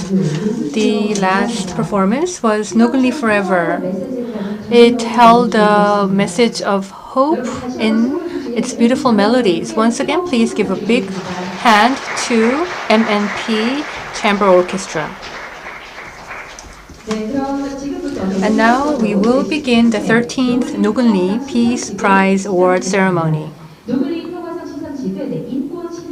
This is in 3 categories, and it will be awarded to individuals or groups that have contributed to human rights and peace promotion. And the 3 categories are human rights, journalism, and literature. And this year marks the 13th anniversary. And the recipients are selected based on their contributions in each of their field. And we will now hold the award ceremony. And I'd like to first congratulate each of the recipients. And I also extend all my gratitude to all distinguished guests from home and abroad, both online and offline. And I'd like to introduce our VIPs. And please bear with me that I cannot introduce each and every one of them due to time limitations. And please give a big round of applause upon my introduction. First, Mayor Park Se-bok of Yeongdong County. Please give a big hand. Thank you very much. And Chairman Kim Yong-rae of Yeongdong County Council.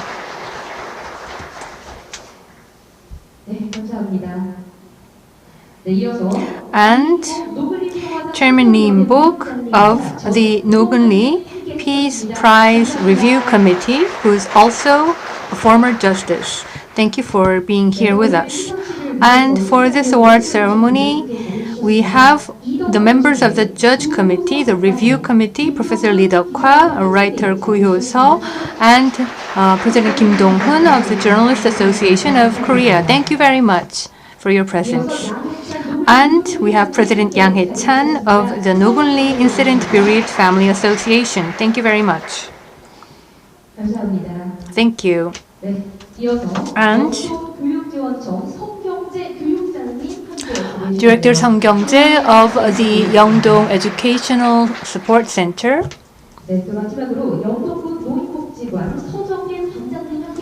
And also Director Seo Jong-gil of the Yeongdong Seniors Welfare Center. Once again, I'd like to extend sincere gratitude to all of you for being here with us despite your busy schedule. And now we'd like to invite our VIPs for the congratulatory and opening remarks. First, let us invite Chairman Chung Gu-do of the Nogun-ri International Peace Foundation for his opening remarks. Please greet him with a warm round of applause.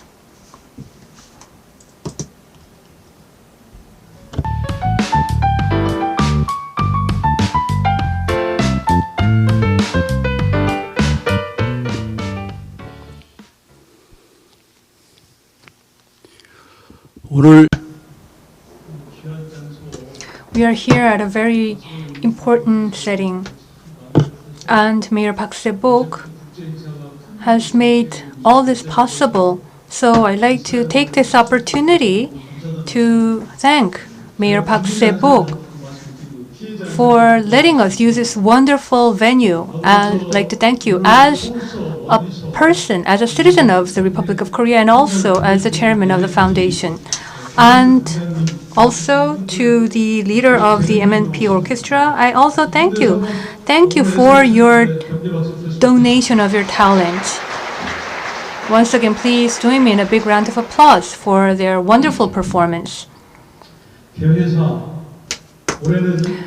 This year marks the 70th anniversary of the Nogun-ri incident. Today, we have gathered to remember the incident of 70 years ago and to remind ourselves that such a tragedy must not be repeated. The Nogun-ri Global Peace Forum, which was launched yesterday, is a meaningful event to commemorate the 70th anniversary of the Nogun-ri incident. While the scale of the event has been slightly downsized due to the corona pandemic, all the proceedings of the forum is being broadcast live via online.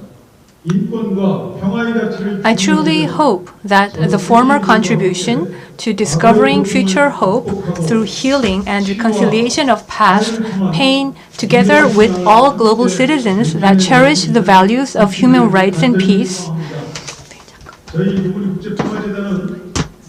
the Nogun-ri Global Peace Foundation, since its launch in 2011, has implemented various activities in order to promote the value of human rights and peace as a reminder of the Nogun-ri incident, while overseeing the management of the Nogun-ri Peace Park as well.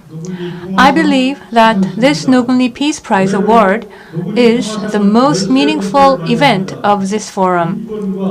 The Nogun-ri Peace Prize commemorates its 13th year anniversary.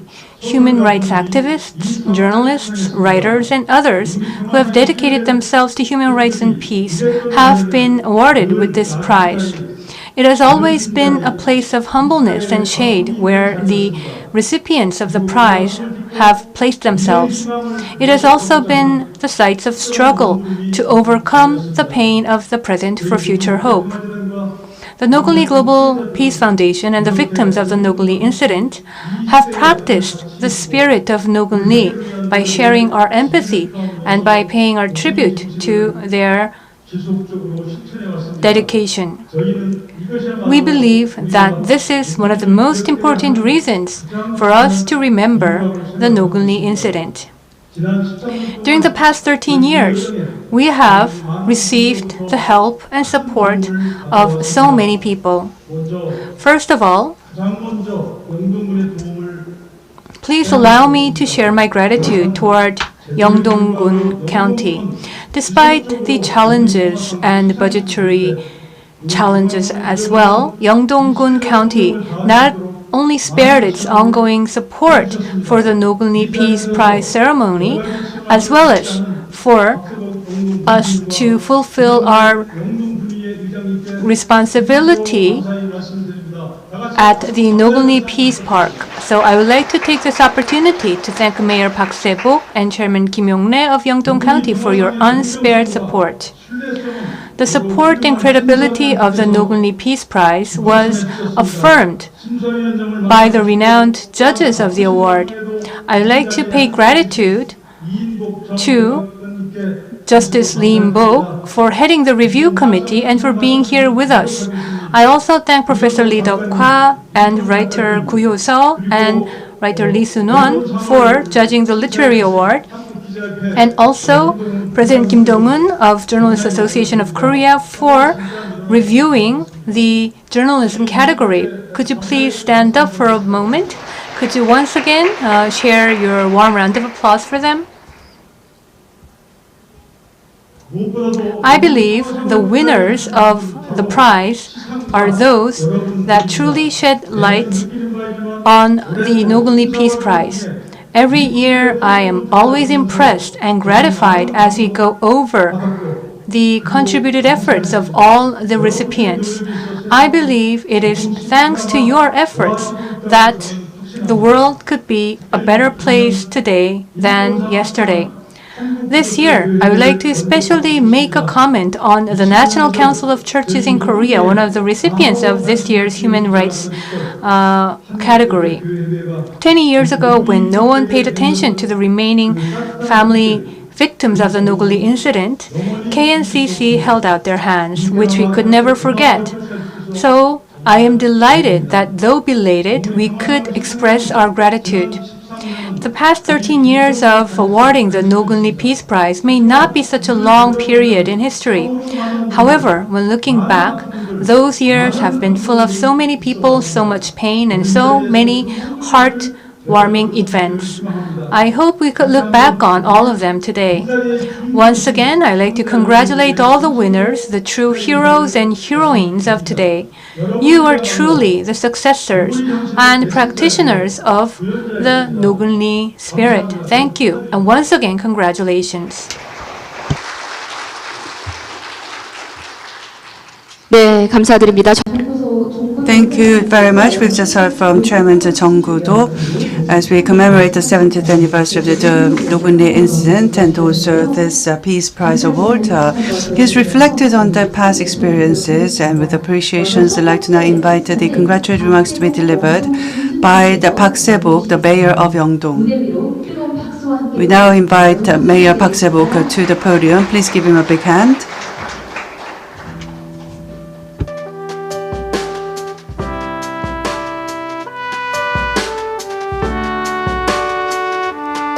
네, 여러분 다시 한번 박수 부탁드리겠습니다. Once again, please give a big hand to Mayor Park Se-bok.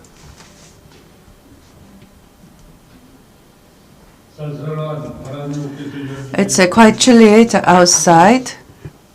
And in the month of November, we can see that we are indeed in the midst of an autumn season.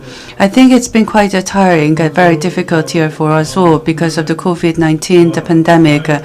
But I think by coming together, we will be able to certainly overcome these difficulties. And in order to heal ourselves from the pains of the COVID-19 pandemic and also from the Nogun-ri incident, we have gathered here today. For the past year, we had many different players who have worked very hard within the society to promote human rights and peace.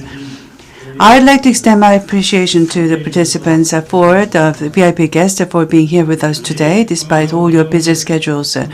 And also, I'd extend my appreciation to the NCCK, the recipient of the human rights, and also Mr. An Dong-hwan and 4 more journalists from the Seoul Daily, and also Mr. Kim In-sung of the MBC Gangwon Yeongdong Bureau, and the writer Kim Sum.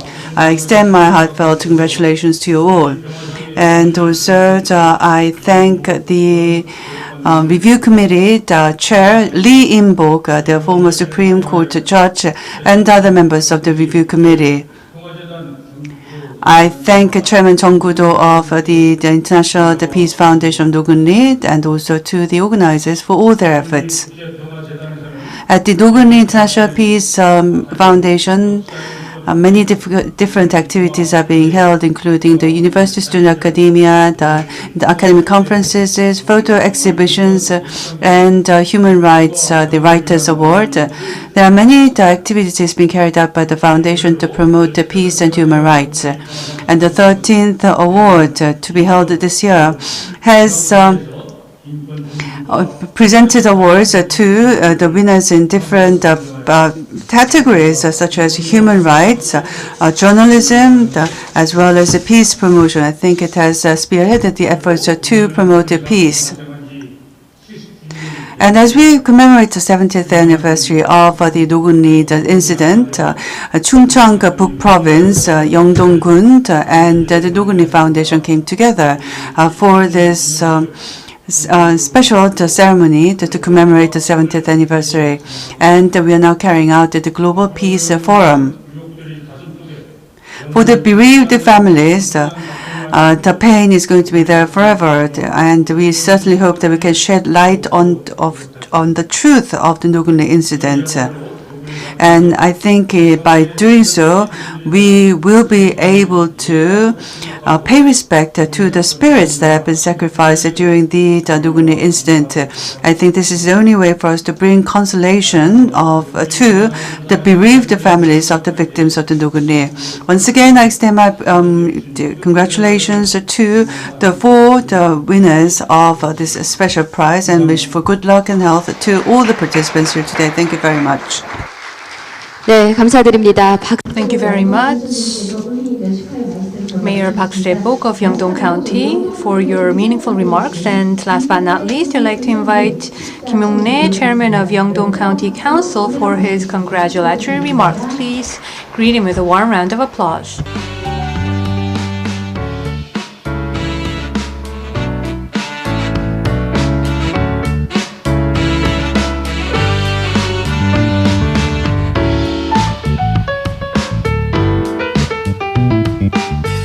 네, 여러분 다시 한번 환영의 박수 부탁드립니다. Once again, please greet him with a warm round of applause.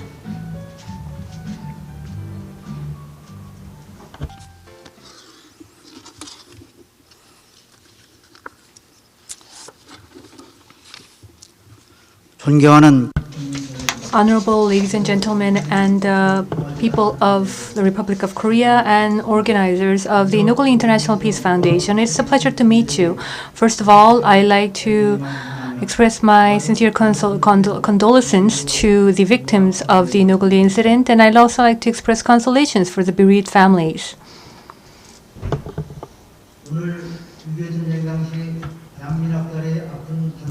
Today, we are here in Yeongdong, which was the victimized site of the Korean War. And I believe it is truly meaningful that we are holding this Nogun-ri Peace Prize award ceremony. So I'd like to take this opportunity to the Nogun-ri International Peace Foundation's Chairman Jung Do, as well as all the VIPs, distinguished guests, for being here with us to celebrate this meaningful event. And also in the areas of human rights and journalism and literature, we have selected the winners of the prize, and I'd like to express my congratulations to you. Even today, we still see the bullet marks of the Twin Tunnel Bridge, and this reminds us of the atrocities of that incident. And this prize ceremony should be an opportunity for healing our scars and pursue peace and reconciliation instead of reminding ourselves of the tragedy. Once again, I'd like to congratulate the recipients, and I wish for the health and happiness of every one of you. Thank you very much. 네, 이렇게 Thank you very much, Chairman Kim Yong-nae, for the encouraging and remarkable congratulatory remarks. Now we will have the judge progress report. We'd like to invite the chairman of the review committee for the progress report. We'd like to invite him onto the stage. 네, 이인복 심사위원장께서는 18대 중앙선거위원회 위원장을 역임하셨고 2010년부터 16년까지 대법원 대법관을 지내오셨습니다. 어려운 발걸음 해주셨는데요. 다시 한번 박수 부탁드리겠습니다. From 2010 to 2016, and he also served as the head of the 18th National Election Committee. The Nogun-ri Peace Prize was first enacted in 2008 with the purpose of commemorating the victims of the Nogun-ri incident and to sublimate the meaning of the sacrifice. Since then, until 2019, the Nogun-ri Peace Prize Review Committee have selected individuals or organizations that have contributed to human rights and peace in our society during the past 12 years. And every time we have the judging committee to ensure fairness and transparency. This year, we have also gone through a strict screening process to select the winners of the 13th Nogun-ri Peace Prize. The review committee received referrals and recommendations for candidates in each category by July 31st after issuing notifications through newspapers and other media. And on August 31st, we began the discussion to determine the criteria for the literary category candidates and continued with the preliminary screening for the three categories. Through the preliminary screening, we selected 3 candidate individuals or groups for each category and submitted them to the final awards committee, which decided on the final winners after a prudent final screening process on October 21st. This year's ceremony holds a more special meaning. We are hosting the award ceremony in junction with the Nogun-ri Global Peace Forum, which is being held to commemorate the 70th anniversary of the Nogun-ri incident. Therefore, it is meaningful in that we could take this opportunity to look back on the history of the Nogun-ri Peace Prize.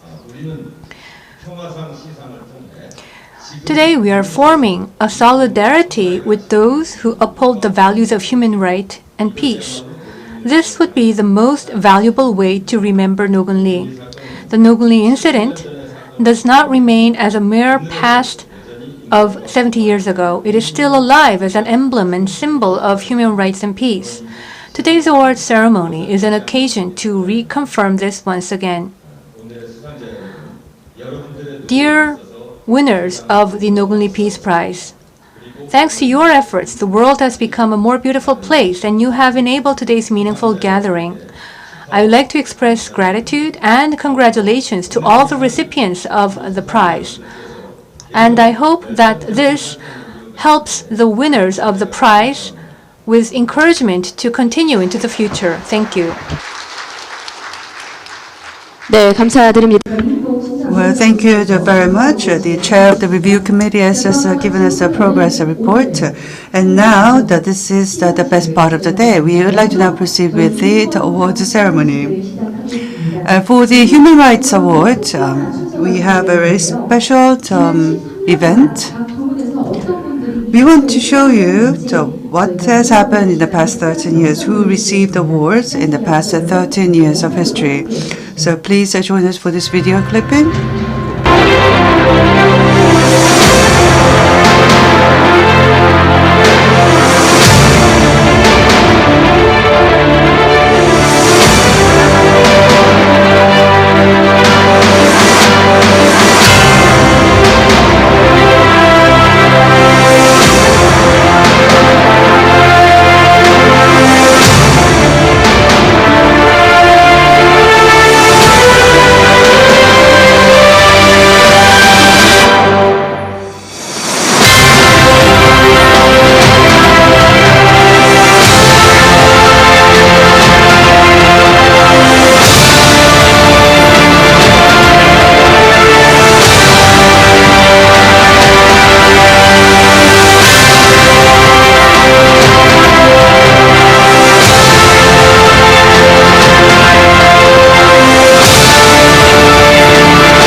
네, 여러분 뜨거운 박수 부탁드립니다. Please give a big round of applause. So these are the recipients of the Human Rights Award. You can see that they come from different walks of life within the society, and they have made so much contributions in promoting human rights within our societies. And now I'd like to introduce the recipient of this year's award. Mr. Park Se-bok, mayor of the Yeongdong-gun, is going to make the announcement and present the award to the winner.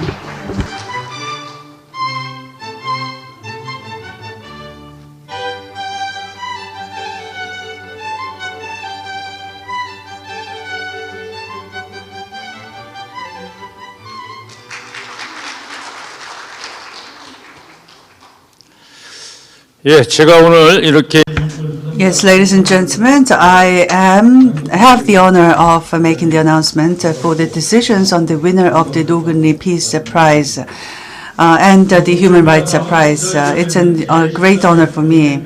The review committee selected National Council of Churches in Korea as the winner of the 13th Nogun-ri Peace Prize on the human rights side. The National Council of Churches in Korea, NCCK, was established in 1924 under the mission of realizing justice and peace in the Korean society. NCCK has promoted human rights, democracy, and peaceful reunification, and is the representative association of Korea Protestantism. From the difficult times of the Yushin dictatorship to the present day, the progress was made in democracy of the society and human rights of individuals. And the NCCK has always been at the moments of historical progress in Korea. Also, the NCCK has been constantly paying attention to the less privileged in our society. In the early 1990s, when a small number of Nogun-ri bereaved families appealed to society to shed light on the truth of the Nogun-ri incident, the NCCK was the first to reach out to them. The NCCK accepted recorded the testimony of the survivors and supported the bereaved families as the most reliable partner, and in sending our message to the world and appealing for a solution. And such activity continues today. In this, NCCK is being presented with the Human Rights Award. We selected NCCK as the recipient of the Nogun-ri Human Rights Award. We invite the recipient to come to take the center stage. Mr. Lee Hong-young, who is a pastor and the Secretary General of the NCCK, will receive the award. The award will be presented by Mayor Park Se-bok of Yeongdong-gun.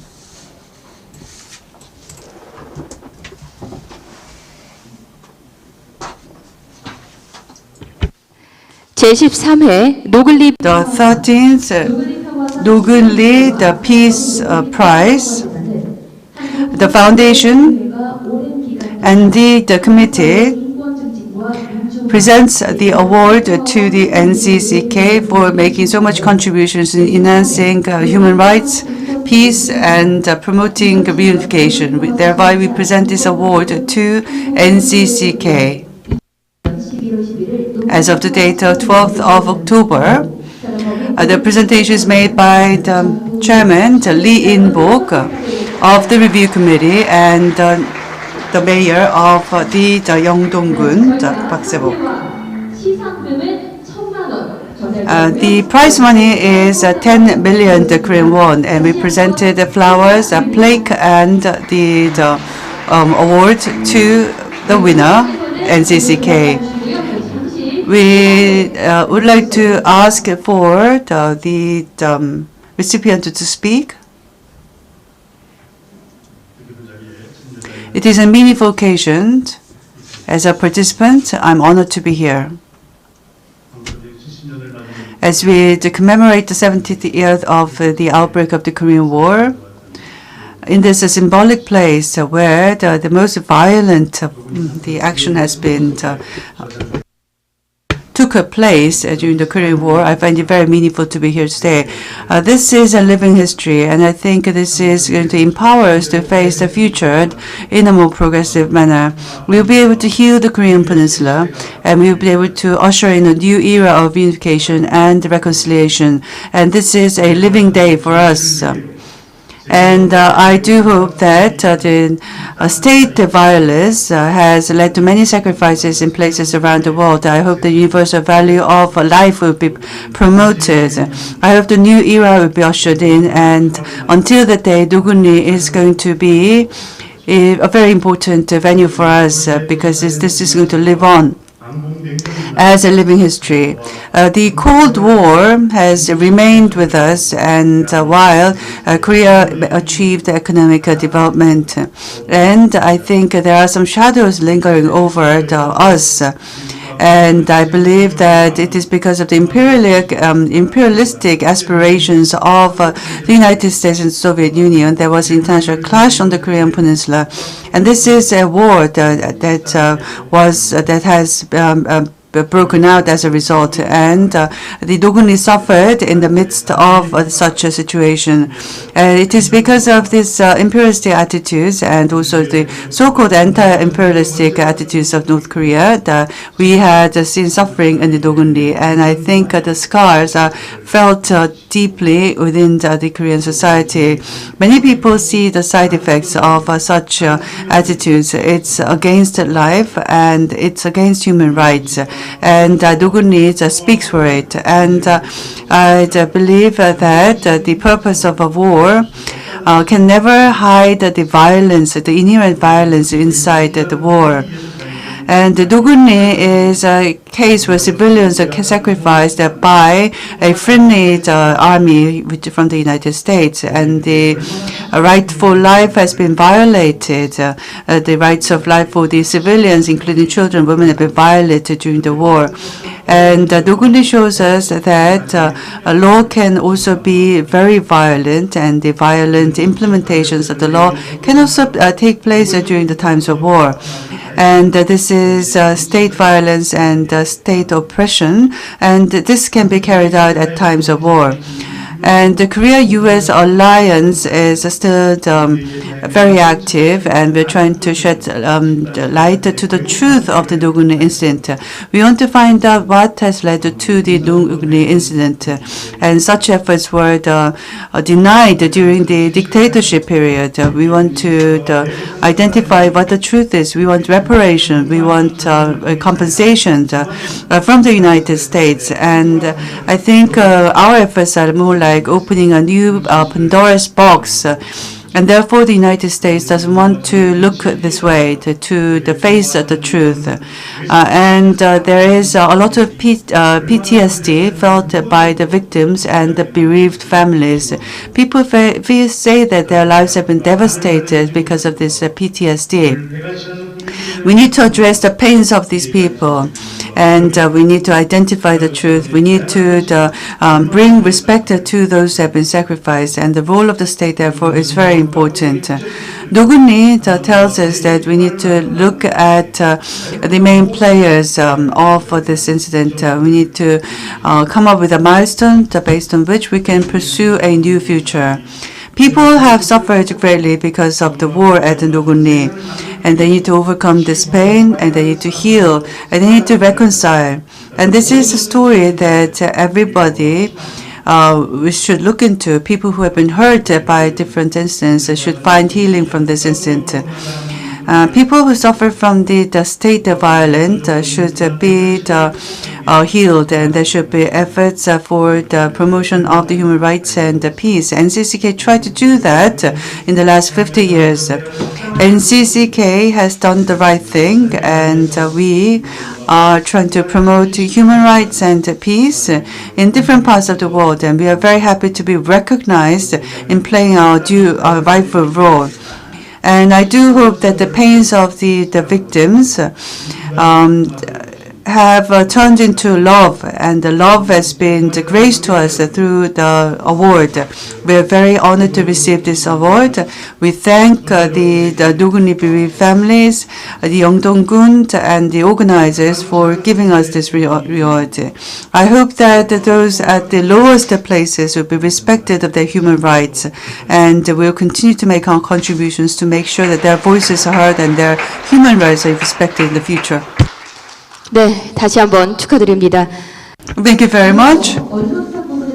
And now we'd like to present the award for in the journalism category. This is for the journalism, paper journalism and broadcasting journalism. And we present 5 million won each for the winners of the journalism category.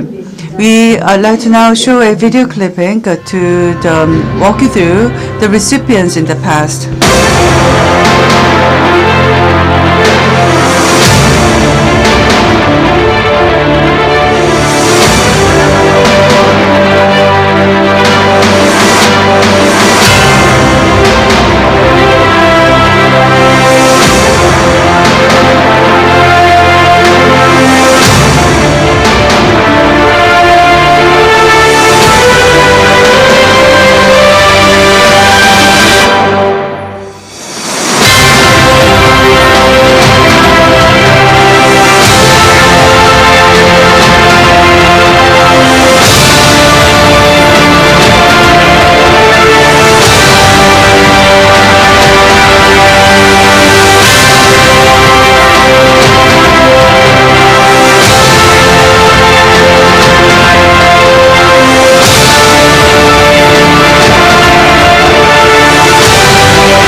역시 뜨거운 박수 부탁드리겠습니다. Another big round of applause would be appreciated. Now, we would like to invite the next presenter to the podium, Kim Yong-rae, who is the chairman of the Yeongdong-gun Council, is going to deliver the award to the winner of the journalism category.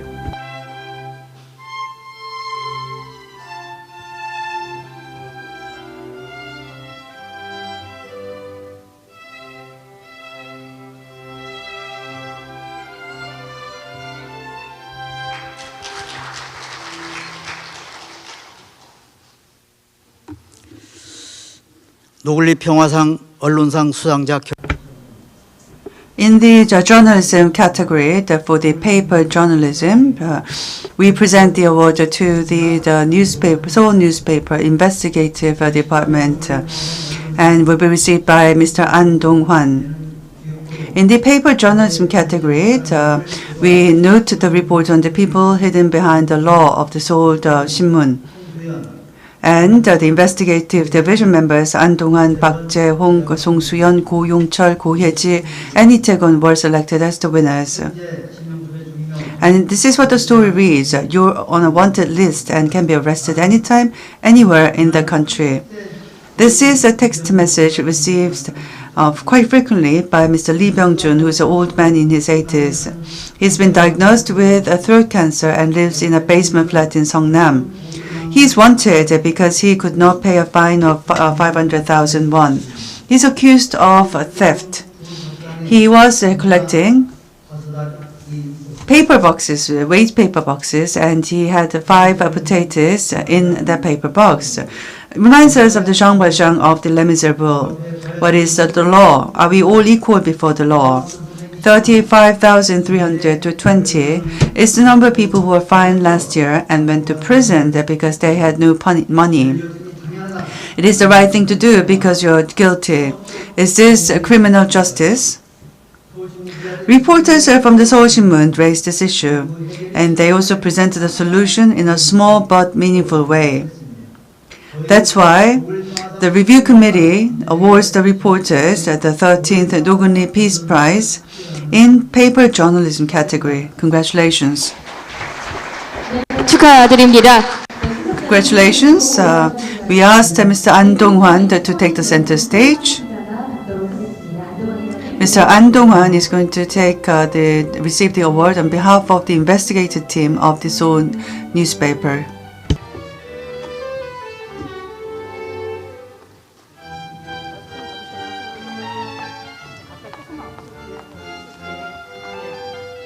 네, 시상하겠습니다. Now the award will be presented. Nogun-ri Peace Prize, the review committee and the foundation honors the Seoul newspaper, Seoul Daily, for making public a very important issue that affects the vulnerable people within our society. And therefore, we honor the department with the paper journalism category for the Nogun-ri Peace Prize. Noted for the report, The People Hidden Behind the Law, we honored An Dong-hwan, Park Jae-hong, Song Soo-yeon, Go Yong-chol, Go Hye-ji, and Lee Tae-gon as the recipients. The presenters are Chairman Lee In-bok and Mayor Jung Gu-bo. Foundation Chairman Jung Gu-bo. 네, 꽃다발 받으시고요. Please receive the flowers.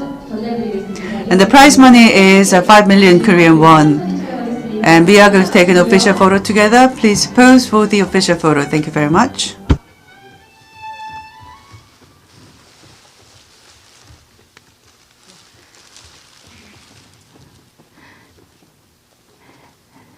네, 카메라 봐주시고요. 여러분 다시 한번 축하의 박수 부탁드리겠습니다. Once again, please give a big round of applause to the recipient. And we ask for short remarks from this recipient.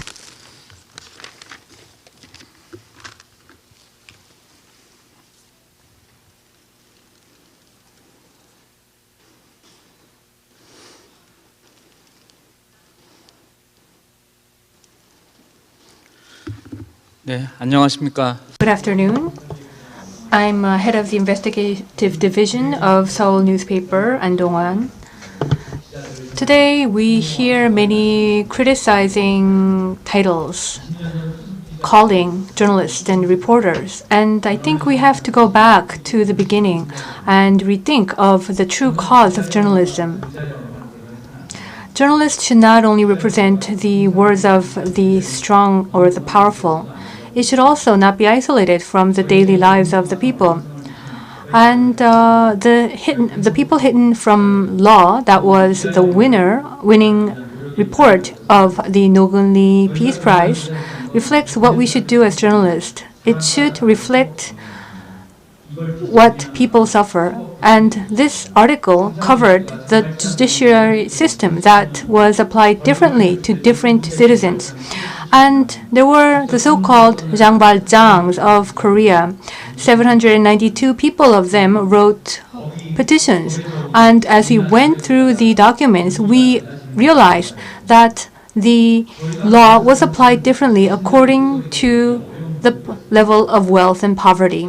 Many of the victims were those that were underprivileged in our society.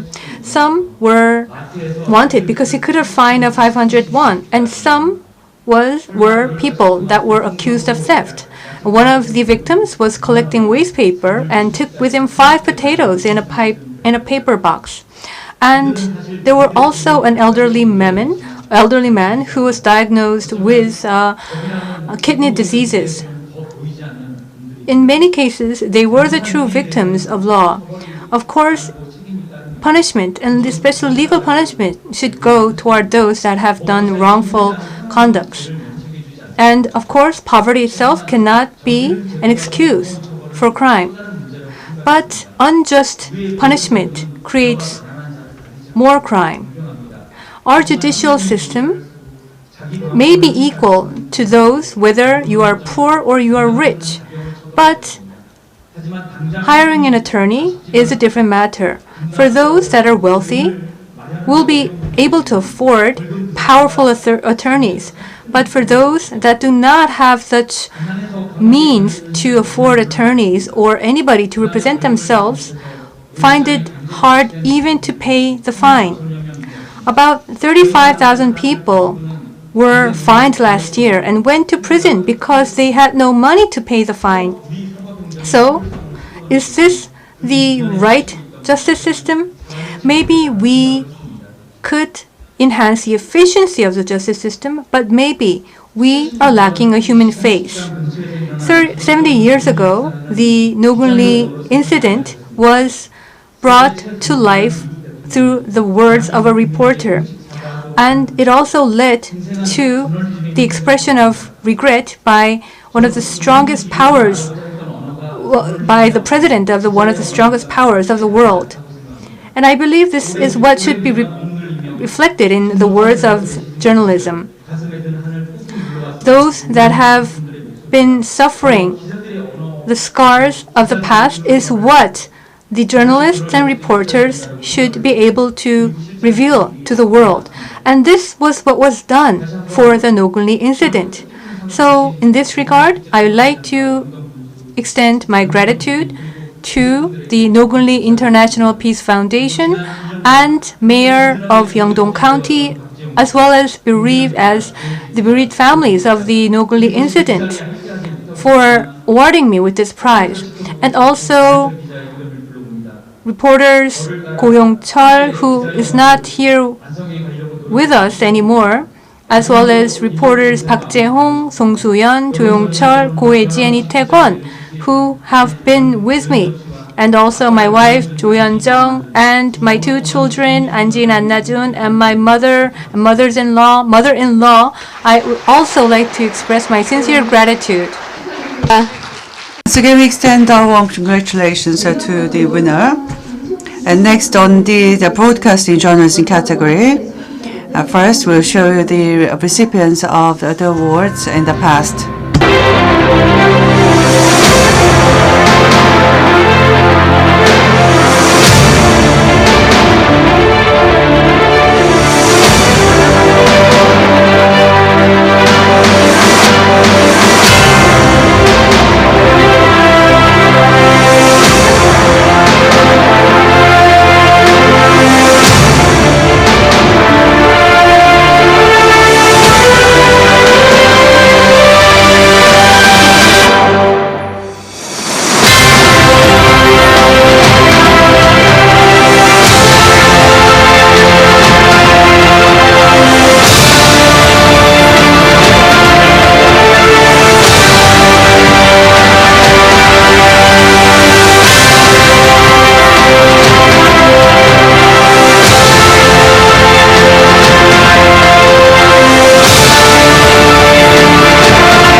네, 여러분 큰 박수 부탁드리겠습니다. Now please give a warm hand to the recipients. We have just shown you the winners of the previous awards, and now I'd like to make an announcement of the winner of the Broadcasting Journalism category. Mr. Kim Dong-won, who is the chairman of the Journalists Association, is going to present the award to the winner. Please give him a big hand.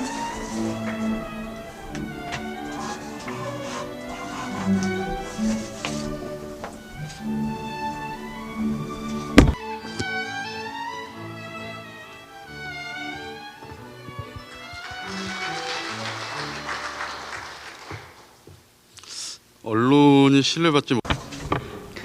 These days, journalists are not really trusted in the society. We live in a society where the journalists are not trusted a lot. But by seeing all the faces of the proud winners of the Nogun-ri Prize, I came to really feel that, as is the case with the reporters from the Seoul Daily that just received the award, I can really see that these are the main players that will push up the confidence level for journalists within the Korean society. I'm very sure that is going to happen in the future. And I have to make an announcement for the winner of the Broadcasting Journalism category, Mr. Kim In-sung, reporter of the MBC's Gangwon Yeongdong News Bureau, is going to receive the award. For the 13th Nogun-ri Peace Prize in the Broadcasting Journalism category, we recognize a special documentary on the sacrifice of the civilians before and after the Korean War in the Yeongdong, Gangwon province. The award goes to Kim In-sung, reporter from the MBC's Gangwon Yeongdong News Bureau. Within the Gangwon-do-Yeongdong region, Sokcho, Gaseong, and Yangyang are part of an area that belonged to North Korea at the time of the outbreak of the Korean War. It's also an area where displaced people still live. This is a bit unique place. From 2006 to 2010, the Truth and Reconciliation Commission investigated civilian sacrifices during the war, and only about 20 cases were reported here. The number is very small compared to the other regions. There are about 100 bereaved families associations in the country related to the massacre of civilians before and after the Korean War, but there isn't one in Gangwon province. Does that mean that there is no civilian damage here? That's why reporter Kim In-sung wanted to review. For those who lived in the 38th parallel border region, there was communist sympathizers and guilt by association were imposed on them. It's been in their consciousness and unconsciousness. That's what there have been so much countless unjust deaths within this region. People in the region were reluctant to speak out about the pain compared to other regions. Breath, the name of the documentary, portrays the breath of the victims of the day. It talks about the pain of the day. It's the breath of the victims and their bereaved families. And Nogun-ri sympathizes with such exhale of breath. And we believe that the spirit of empathy and solidarity is the foundation for awarding the winner of the 13th Nogun-ri Peace Prize for Broadcasting, Mr. Kim In-sung, reporter from MBC's Gangwon Yeongdong News Bureau. We now invite Mr. Kim In-sung to the center stage.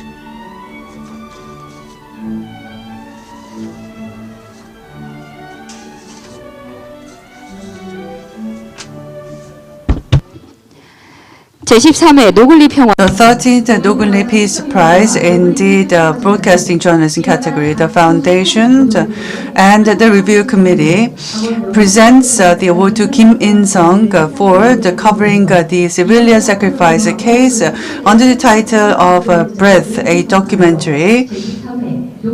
For this special documentary, we present you the award for the Nogun-ri Peace Prize. For the documentary The Breath to the Kim In-sung, reporter of the MBC's Gangwon Yeongdong News Bureau, Jung Do and Lee In-bo, the president, chairman of the foundation, and the president of the Journalists Association, will jointly present the award. The prize money is 5 million Korean won. They will present the plaque and the flower to the recipient. We would like to ask the winner to hold the plaque properly for the official photo to be taken. Thank you very much.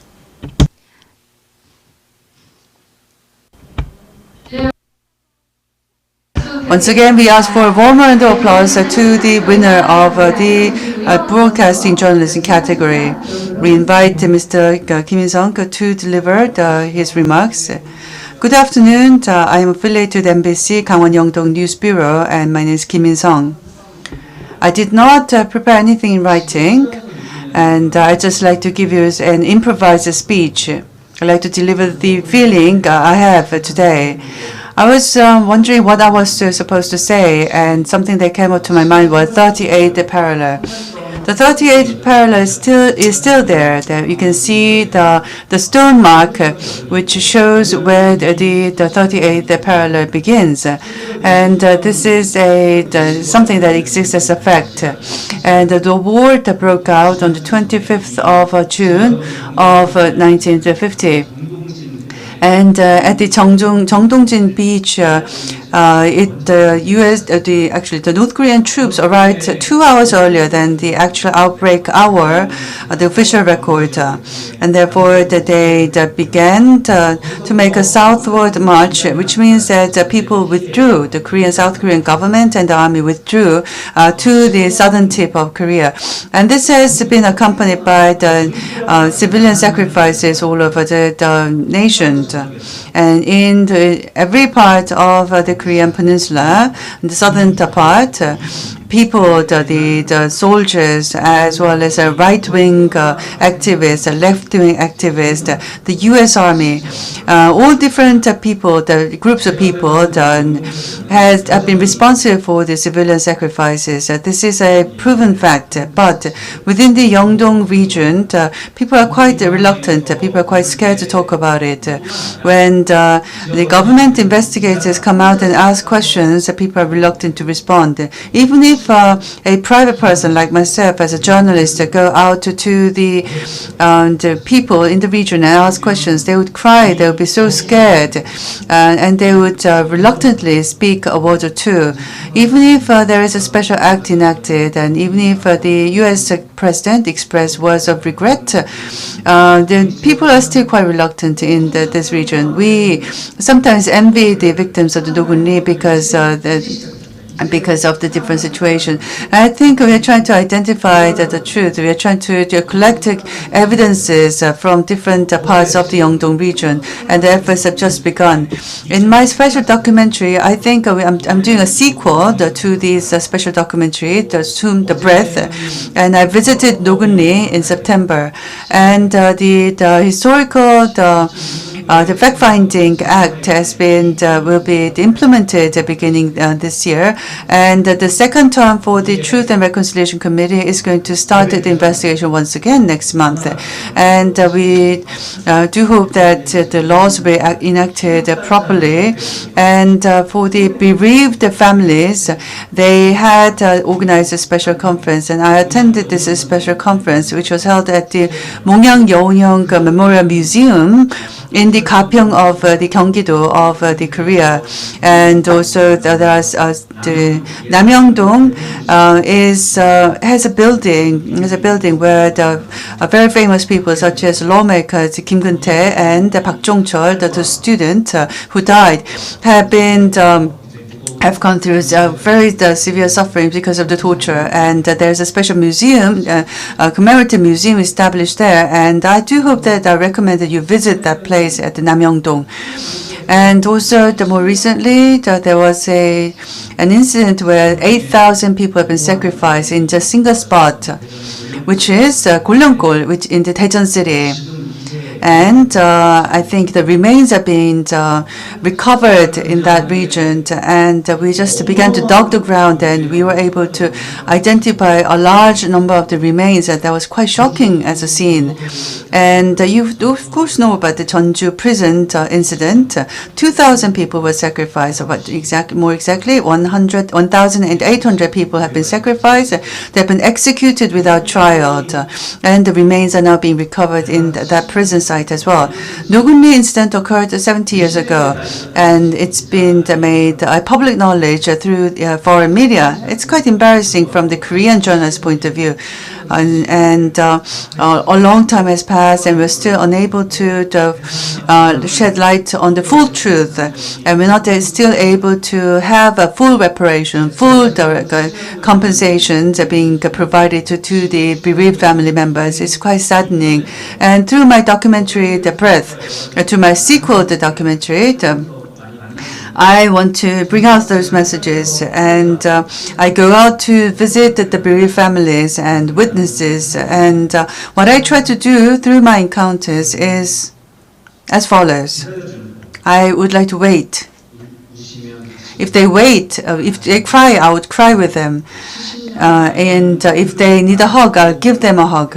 And I have waited for 70 years for them to speak out, so I don't want to cut their statements short. I want to listen to their full statements. And therefore, in doing this documentary, I don't think this is a splendid work because I did not, because of my personal personal limitations, but I did my best. I'm honored to have received this award, and I do hope that the breadth of all the people that have been sacrificed in the Yeongdong region. I think we are the old part of the Yeongdong region, all part of the Chungbuk region, and for those the bereaved families of the victims who are still scared to speak out, I hope that the breadth will be felt by those people as well. I hope that the history we will be able to record all these experiences as history, and I do hope that we'll be able to develop a regional history by recording all these experiences together. And I feel a huge sense of responsibility in receiving this award, and I very much appreciate receiving this award. Thank you very much. Next will be the last recipient on the Literary Award. And first, I'd like to show you a video to walk you through the recipients of the Literary Award in the Nogun-ri Peace Prize.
네, 박수 부탁드리겠습니다. So please give a warm round of applause.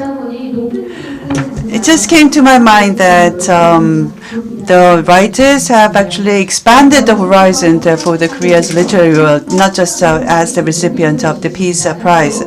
Now I'd like to invite the presenter to take the podium.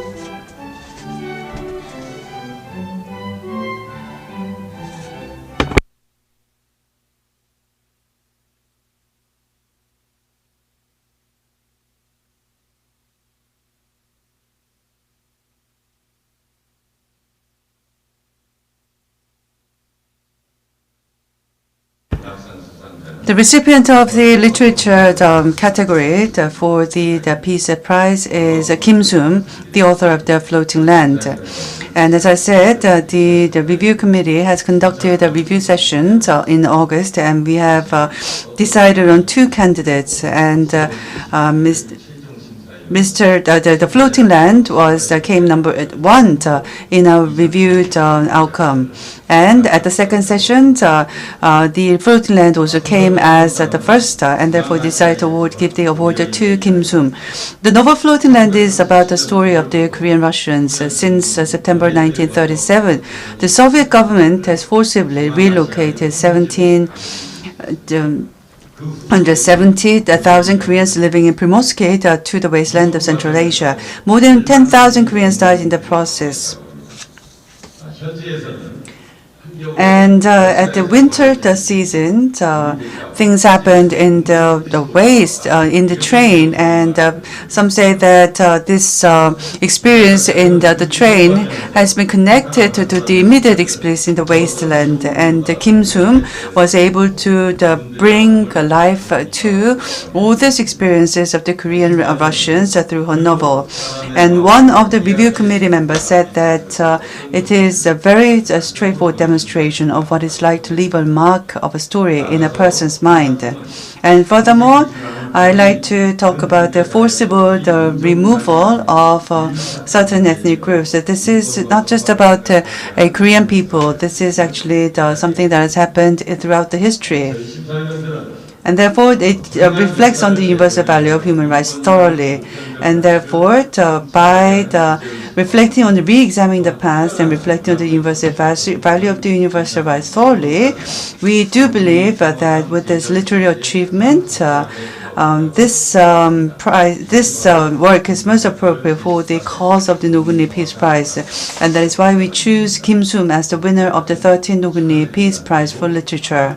Congratulations, and thank you very much for your outstanding work. Now we invite Kim Sum to take the center stage to receive the award.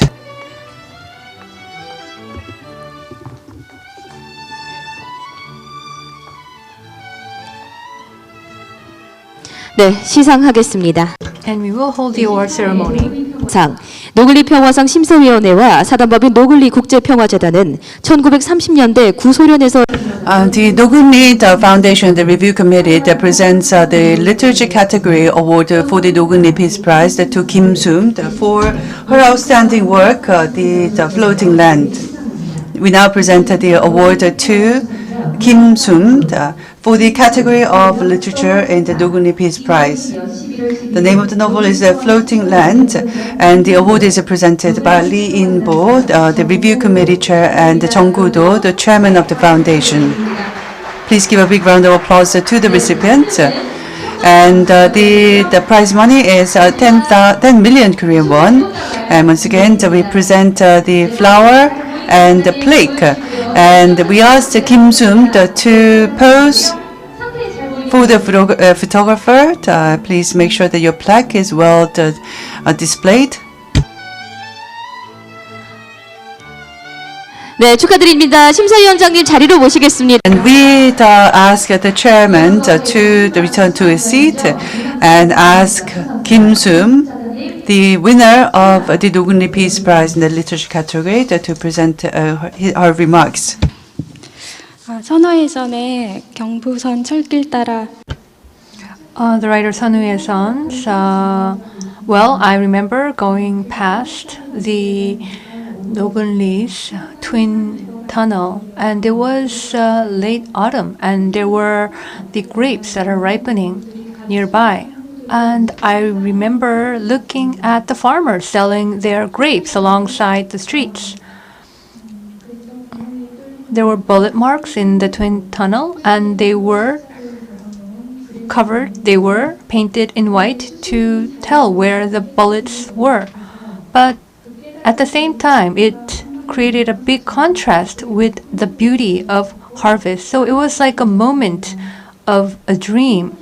And afterwards, I somehow forgot that moment. But afterwards, I remember that there was another incident of experiencing Nogun-ri. There was a cartoon based on Do So Know Our Pain by Jung Eun-yong. And I had the chance to go through that cartoon. These were the two occasions of encountering Nogun-ri. But even back then, my understanding was very basic, as just a sight of tragedy during the Korean War. And then I had the chance to go into the reality of Nogun-ri. And before reading the details of Nogun-ri, I asked myself what happened and who were there at Nogun-ri. And human who are mortal, and what is this mortal existence? How good or how evil could they be? And what about the body of human? What about the soul of human? How much pain could they withstand? From history, we can learn a lot. We cannot learn a lot, according to a certain Argentinian. And about 400 civilians were there at Nogun-ri, and during 70 hours, there was indiscriminate shooting. And I heard and learned that the entire field was covered in blood. And I also became aware that there were pregnant women. And remembering and recording that memory is important. That is what I also realized, and this could also be true for novels. The novel of myself, I hope it pays tribute and provides consolations to the bereaved victims and families of Nogun-ri. I truly hope that my novel could be any kind of consolation. And I also want to express my admiration and respect for all of you. And I would also like to thank Chairman Lee In-bok and Mr. Lee Deok-hwa, Guyo-sun, and Lee Sun-won for creating my connection with Nogun-ri in this manner. Thank you very much. 네, 여러분 이렇게 저희 시상 집중 진행. This brings to the close of the award ceremony. I think it's been a very moving experience. And it is because of these active players that have promoted human rights and peace that we are living in a more livable society. In this, I very much appreciate the award winners for all their efforts. And with this, I'd like to conclude the ceremony. But before that, we would have to ask the Mayor of Yeongdong-gun and all the VIP guests and winners of the award, the prize, to take the center stage to pose for the official photo.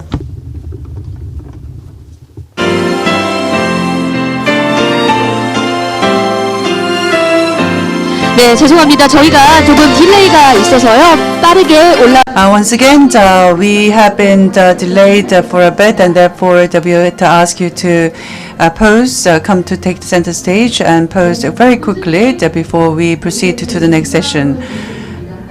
And the mayor and the foundation chairman, please pose at the center, and also the chair of the review committee. Please take your pose at the center stage. And also the review committee members and the winners of the honorable prize. 네, 다 나오셨나요? 저희 수상하신 분들.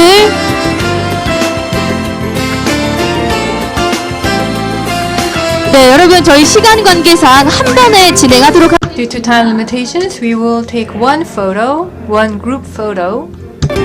네, 일렬로 서시면 됩니다.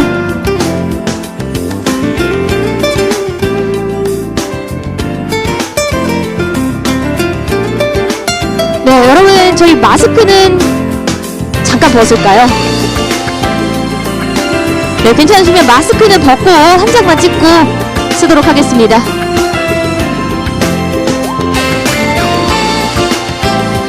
네, 카메라 봐주시고요. 활짝 웃어주시고요. 네, 다음은요. 제가 하나, 둘, 셋 하면 여러분 화이팅으로 마무리하도록 하겠습니다. 자, 하나, 둘, 셋, 화이팅! 네, 여러분 다시 한번 큰 박수 부탁드리겠습니다. 이로써 저희 시상식 모두 Please give a big round of applause. And with this, we'd like to conclude the ceremony.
여러분 잠시 안내 말씀드리겠습니다. Ladies and gentlemen, so we have another announcement. So we will soon to begin the symposium. We'd like to ask the panels to take seats so that we can begin the symposium very soon.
네, 여러분 모두 착석해 주시면 대단히 감사하겠습니다. I'd like to kindly ask all participants to be seated. We will proceed with the symposium.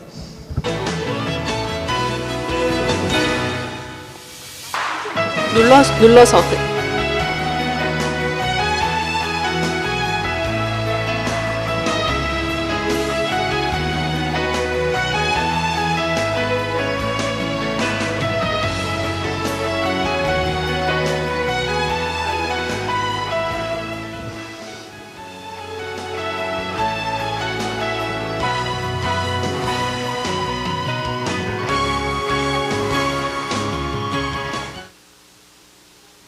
네, 여러분 그럼 지금부터 저희 예정되어 있 And now we will begin the symposium. And we have invited the winners of the Nogun-ri Peace Prize as we open the symposium to rethink of our future direction. First, let us begin by introducing the 12th Nogun-ri Peace Prize winner, movie actor Jung Woo-sung's congratulatory remarks. 좋은 일들 많이 하고 계십니다. 그럼 And he is engaged in a number of noble causes in promotion of human rights and peace. Good afternoon, ladies and gentlemen. I'm the winner of the human rights category of the Nogun-ri Peace Prize. And despite the COVID-19 pandemic, I think there are still things we should never forget. We should always remember that we have a painful history of having experienced the Korean war in 70 years ago, and that we have experienced the Nogun-ri incident 70 years ago as well. We should honor their spirits, the victims of the Nogun-ri, and we should promote the peace in the world community. And I'd like to congratulate you for being able to hold this symposium, that despite all this very difficult situation. Thank you very much. Thank you, Mr. Chung Woo-sung. And he is an activist that seeks to promote the peace and human rights in places around the world. We now invite the second video, the congratulatory message. And this is going to be made by an attorney at law in Park Jun-young. He's a human rights lawyer. 안녕하세요. Hello, I am attorney Park Jun-young, the recipient of the 2015 Nogun-ri Peace Prize. I had the honor to receive this prize for my providing free legal counsels to the socially underprivileged who have been wrongfully imprisoned, and for contributing to exposing the truth of national violence by proving the defendants of numerous retrial cases not guilty. There's a saying that in life, good and love always comes before hatred and shame. I'm aware that during this forum, there will be meetings between the victim families and the families of the U.S. veterans, as well as a peace concert. While there's no doubt that the U.S. troops were the offenders in the Nogun-ri incident, the Nogun-ri spirit focused on how they were passively subject to the situation of war and the hierarchical military order in the painful modern history. This is true tolerance and courage. We are witnessing deepening confrontation, conflict, and division both domestically and internationally. I believe that the spirit of Nogun-ri will be a force toward an era of reconciliation and peace and true communication by overcoming this challenging time. Not being good at words myself, I would like to cite the writing of another human rights activist, Yoo Hae-jung, who has been helping the victims of another tragic historical incident, the Hyungjae Welfare Center case. It is impossible to turn back time and rewrite the past. However, telling the story today of what has been done in the past will not only determine how the past is written, but will also affect our present attitude as well as the behavior of the future generation. I believe that we could create a new community depending on how we remember, record Nogun-ri, and how we console the victims and their remaining families. I believe that their suffering could be relieved and cured. This shall be the least tribute we could pay to those that spent their entire lives in pain, and a repentance to those whose lives were wrongfully sacrificed. Furthermore, it is a journey of reaffirming that human dignity is a value more important than any other. I welcome all of you who are with the Nogun-ri Global Peace Forum that commemorates the 70th anniversary of the Nogun-ri incident, climbing the hills of suffering toward peace and crossing the river of tears toward reconciliation. Thank you. Thank you very much. Although the recipients were not able to join us today, they delivered the congratulatory message. We thank Mr. Park Jun-young, and now I'd like to introduce the members of the panel. This is a conference that is conducted both on online and offline basis. Mr. Takashi Koizumi, who is the Secretary General of the Mayors for Peace, will be joining us through a video format. And Mr. Ikuro Anzai, who is the president of the Peace Museum, will be participating as well. The Secretary General of the International Network of Museums will be participating. And Reverend Lee Hong-jung, Secretary General of the National Council of Churches in Korea. Please rise from your seat to be recognized. Yes. And Miss Lee Deok-hwa, who is a writer, professional writer, has joined us. And Ms. Ko Eun-ju, who is also a writer, has joined us as a speaker. And because of this, the COVID-19, the unusual situation, we are going to conduct a symposium in a hybrid format by combining online and offline platforms together. And now I'd like to invite Mr. Takashi Koizumi and Mr. Ikuro Anzai to deliver the presentation. The presentations will be delivered in the video format, and then will be followed by a presentation from the Korean side. Now we begin with Mr. Takashi Koizumi's presentation on the video. I'm Takashi Koizumi, Secretary General of Mayors for Peace. Thank you for giving me this opportunity to give a talk during the Nogun-ri Global Peace Forum on behalf of my organization, which was itself awarded Nogun-ri Peace Prize in 2014. I regret that due to the COVID-19 pandemic, I'm unable to visit Nogun-ri on this occasion. Instead, I would like to give a talk from Hiroshima today while showing you some slides so that I can share with you the history of Mayors for Peace and its activities. In August 1945, two single atomic bombs instantaneously reduced the cities of Hiroshima and Nagasaki to rubble, taking hundreds of thousands of precious lives. Today, even 75 years after the war, thousands of citizens still suffer the devastating after effect of radiation and unimaginable emotional pain.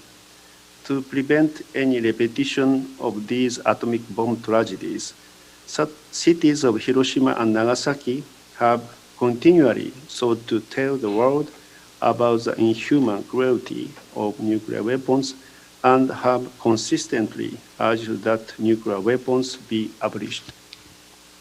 On June 24, 1982, at the second UN Special Session on Disarmament held at UN headquarters in New York, then Mayor Takeshi Araki of Hiroshima set forth a proposal for a program that would promote solidarity between cities aimed at total abolition of nuclear weapons. This proposal offered cities a way to transcend national borders and work together to press for nuclear abolition. Mayors for Peace is composed of municipalities around the world that have formally expressed support for the ideas behind this program. It was registered as an NGO in special consultative status with the United Nations Economic and Social Council in 1991. As of November 1st, 2020, we have 7,968 member cities in 165 countries and regions around the world. It is a great pleasure that Yeongdong-gun became the 15th member from South Korea this month. This schematic diagram of our current action plan's core concepts in order to reach our final goal of achieving lasting world peace, in addition to our original objective of realization of a world without nuclear weapons, the action plan set forth a second objective, the realization of safe and resilient cities. In order to achieve these objectives, Mayors for Peace has been working on strengthening the organizational system and functions and fostering and growing favorite international public opinion by means of expanding our membership, aiming for 10,000 member cities. Next, I will explain about fostering and growing favorite international public opinion. In July 2017, the strong desire for the abolition of nuclear weapons carried by atomic bomb survivors and many other people bore fruit in the adoption of the Treaty on the Prohibition of Nuclear Weapons, thanks to endorsement from 122 states. Mayors for Peace has been collecting signatures for a petition calling on all states to join the treaty as early as possible.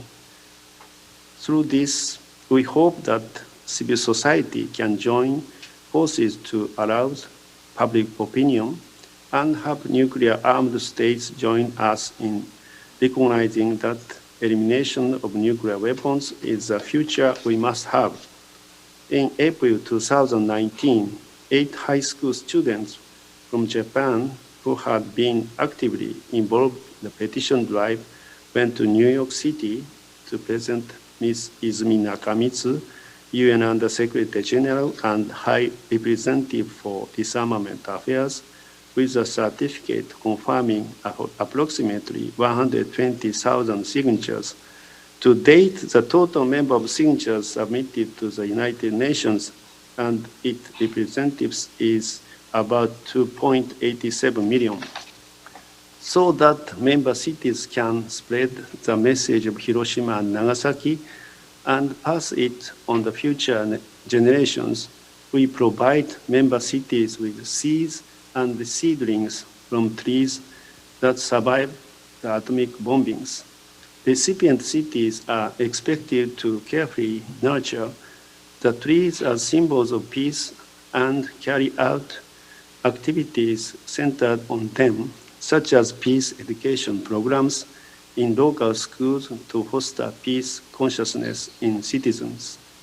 The left photo was taken in September 2014 when the former Secretary General of Mayors of Peace, Mr. Komizo, and Chairperson Chun of the Nogun-ri International Peace Foundation were planting in Ginkgo's tree.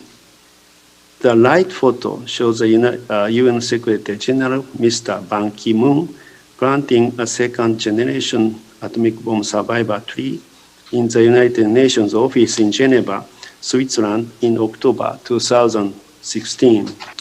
Furthermore, Mayors for Peace is engaged in fostering a generation of young people who will be active for peace in the future. Since 2018, we have held the annual children's art competition, Peaceful Towns, to help promote peace education in member cities. This is open to children in all member cities. Last year, this competition attracted 2,829 submissions from 70 cities in 21 countries around the world. The picture on the right was drawn by a 10-year-old child from Iran and won the Mayors for Peace President Award last year. We have printed this artwork on the plastic folders, which we utilize at various occasions as tools to promote peace education.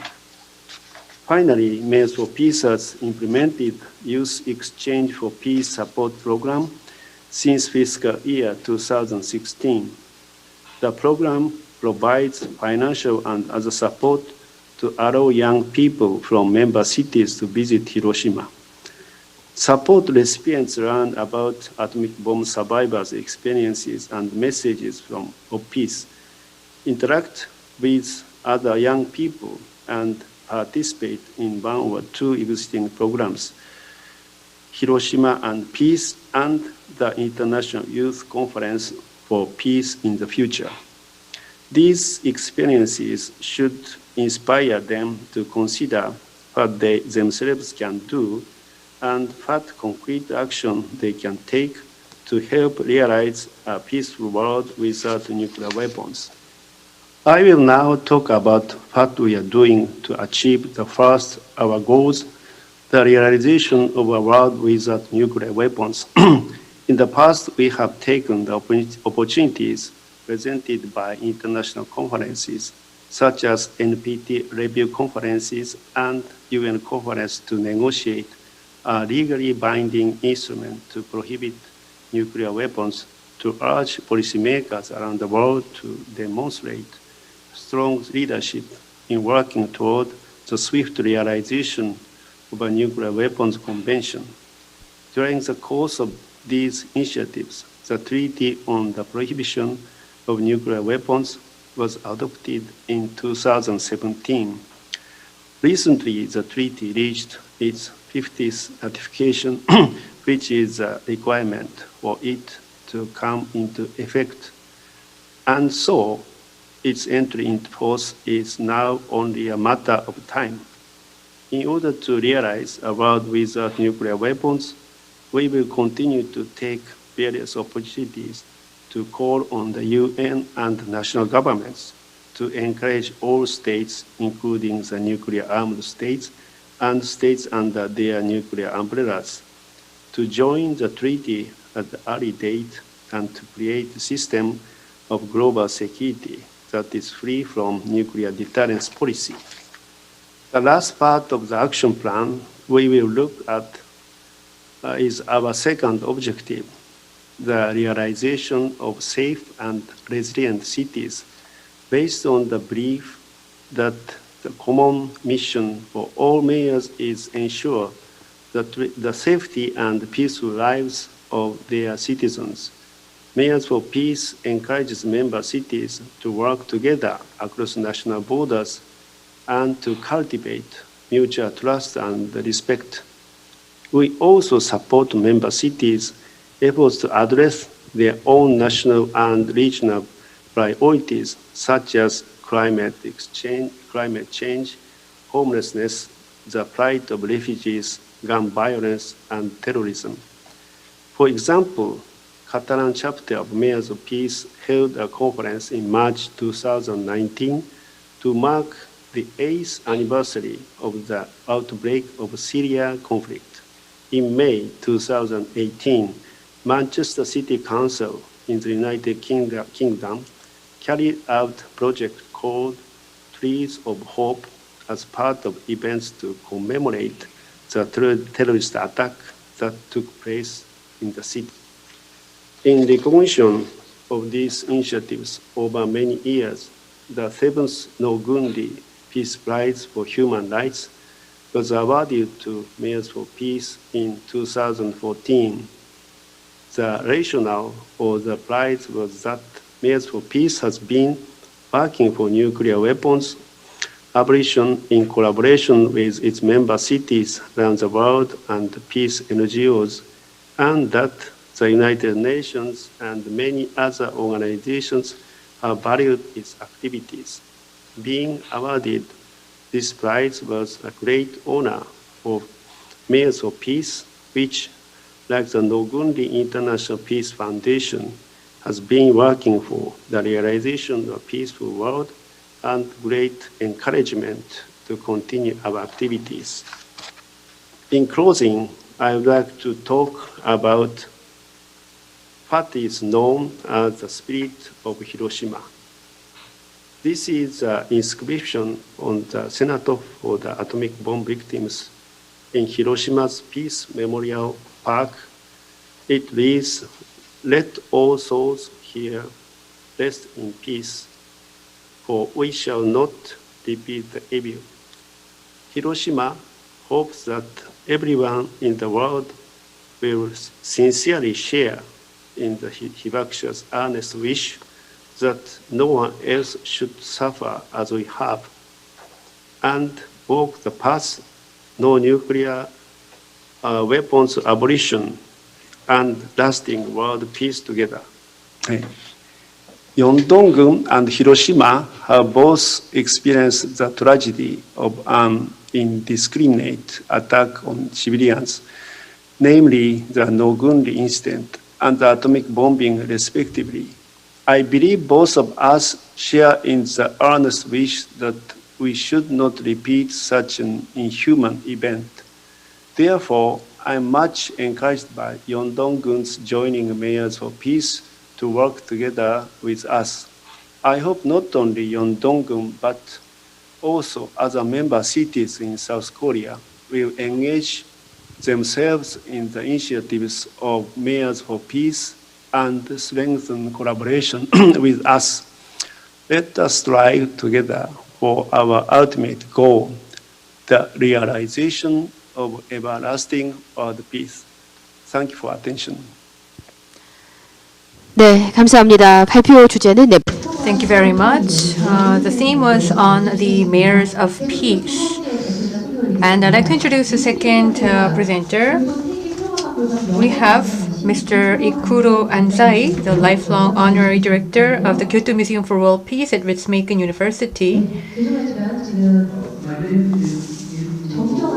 Now, let me apologize and let me correct, and we will change the order of presentation. I'd like to invite novelist Lee Deok-hwa for her presentation. We will be changing the proceedings slightly due to time limitations. Could you please keep your presentation within 5 minutes? 오늘은요, 한 개인의 인권과 존엄의 문제라는 주제. We are going to hear about the dignity and human rights of an individual. Good afternoon. My name is Lee Deok-hwa, and I'm a novelist. It's an honor for me to be here as a novelist. And against the backdrop of the COVID-19 outbreak, the organizers have worked so hard to realize that it's a very special forum. I thank Chairman Jung Gu-do, and also I thank the foundation for all their efforts and dedication in realizing this very meaningful event. And I would like to read from my text, and I would like to give you some supplementary explanation as I move on.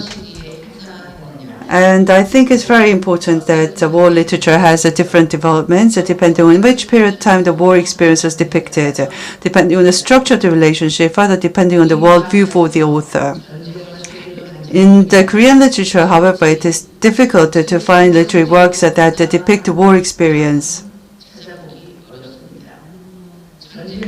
Many works were published in the 1950s and 1960s on the subject of war, but most of them were not about the war itself. But they were about the depiction of the after effects of war in humanistic or existential perspective. Choi Yun-hoon's Square was published in 1961. The Square, Gwangjang, looks on the dark side of ideologically filled South Korea, where the square is dead and only secret rooms abound, and it also talks about North Korea, where people are incessantly coerced to chant what the regime asked them to do, with skill teeming with discolored rhetorics and bureaucracy. The main character chooses to commit suicide on the way to a neutral state, India, and the novel ends with a political nihilism. But it was a piece of literature that threw a new issue onto the literary world. In the 1970s and 1980s, new books were published, including Jirisan and the Tibet Mountains. They also depicted the ideological confrontation rather than depicting the tragedy of war, with a sense of crisis and fear prompted by the war. In other words, they depicted the partisan, the guerrilla activities of the communists during and after the war. And against this backdrop, in 1994, there's a new book published, Do You Know Our Pain? The book carries a meaningful literary significance. First, Do You Know Our Pain writes about the actual incident that took place during the Korean War. It's also meaningful in that it deals with the massacre of civilians perpetrated by American soldiers for the first time as a novel. Never before had any novel embraced the theme of the Korean War, let alone a massacre of civilians by American soldiers. When this novel was published, it was not a domestic media, but a reporter from CNN of the United States that made it known to the world. The Nogun-ri victims and their representatives had made futile political and administrative efforts for over 10 years without success, but it was a piece of novel that let the world know about the horrible tragedy of the Nogun-ri incident. This is a testimony of the might of the pen. The taboo of the anti-Americanism was somewhat alleviated in 1994. But the bureaucrats still shook their head in disapproval when it came to anything close to anti-Americanism at the time. Nonetheless, the Nogun-ri International Peace Foundation was established, and the Nogun-ri Peace Park was created thanks to the novel. One piece of literary work sowed the seed of human rights and peace of the world, we could say. To persuasively depict the Nogun-ri incident, we should objectify the incident first. To persuasively approach the Korean government or the US government, it must be proven that the literature contains objective facts carrying the truths of history. For that, The time frame of the novel was set about the breakout of the war to the point of truce. The composition within the time frame was filled mostly with the experience of the author himself. While tracing the experience of the author, the life throughout the war needed for a full-length novel was depicted, including the situation of the war at the time, and the South Korean sentiment of civilians at the situation of the place of refugees, the after effects of the village with the withdrawal of the enemy troops of the North Korean People's Army, the ideological nature of the Korean War, etc. Such a fact-based effort contributes to the objectivity of the work, and therefore, the novel tries to depict the entirety of the Nogun-ri incident concretely and realistically by containing the emotions of the author, the personal emotions, so that it will not be portrayed as a personal view overwhelmed by emotion while using various materials. Although Do You Know Our Pain is a personal record of the war, the writing style of the book is an objective and calm, and it is written in a style that is as objective and as calm as possible. That was the most important factor for the success of the book. And furthermore, the text as literature should serve the purpose of the literature to be emotionally appealing to the readers as well. For this, the author describes his or his family's tribulations indirectly, portraying the ordeal of the Korean people as a whole, fulfilling the dual goal of literary texture and revelations of historical truth. This is why the book impressed many people around the world.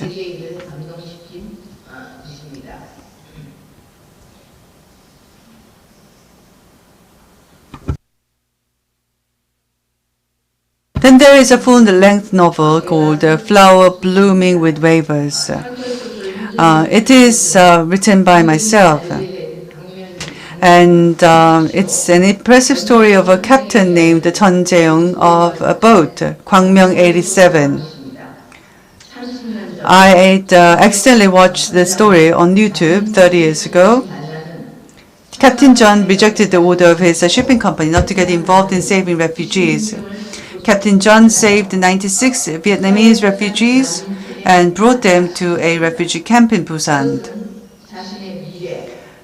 The future of Chun himself and the well-being of his family were at stake with the decision he made. After all, Captain Chun lost his job after returning.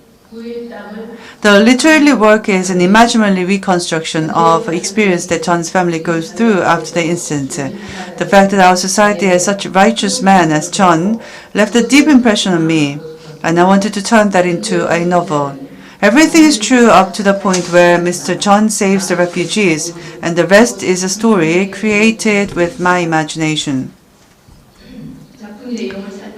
If you look at the story, after Chun helped Vietnamese boat people to settle at the refugee camp, a series of ordeal follows. He was fired for saving the refugees. In defiance of the company order, his wife collapsed with illness, and his children, emotionally dependent on the mother, that ran away from home. The family economy that depended on his income fell apart. His daughter was left with his relative in Seoul. She continued to study. She passed the state judiciary exam and became a prosecutor. And she started a stable family. But the daughter's sentimental attachment to her original family battles her life. She realizes that her life cannot be happy without restoration of the original family. She strives to put her scattered family together. She learns that a huge political power was behind her father's discharge from his job, and it is impossible for him to get a job elsewhere.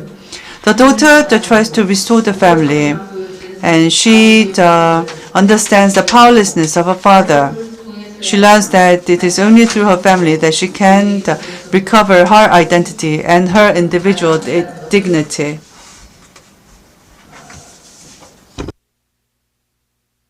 This is the lesson that she learns from this experience.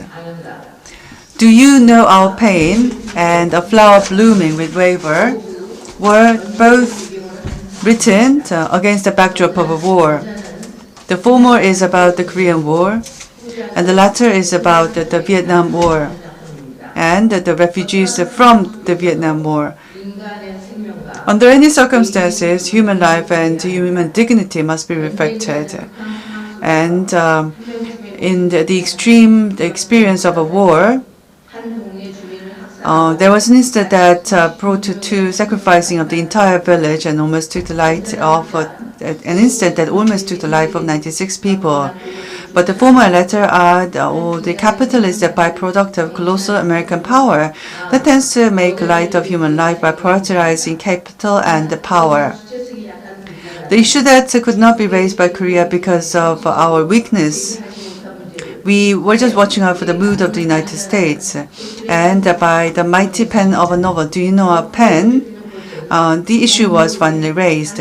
For the novel of flower blooming with a waver exposes the big power that willfully contributes to the destruction of a family.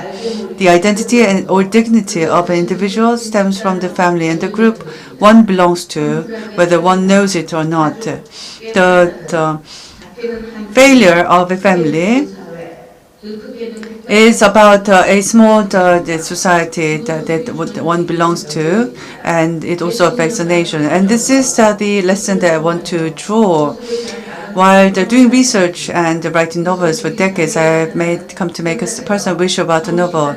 I wish that politicians that lead the society look up more on the individual dignity of the smaller groups.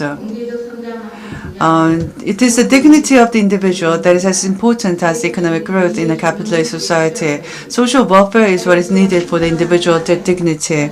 When each and every member of the society has high level of self-esteem, then the organization, the society of the members become vibrant, and they become glamorous with care for others. Since novel is an art, it definitely has a purpose of aesthetics. I wish that the aesthetic style that novel provides has ripple effect on the humanity of the people by propagating warmth of individuals across our society. Thank you very much for your kind attention. Yes, thank you very much.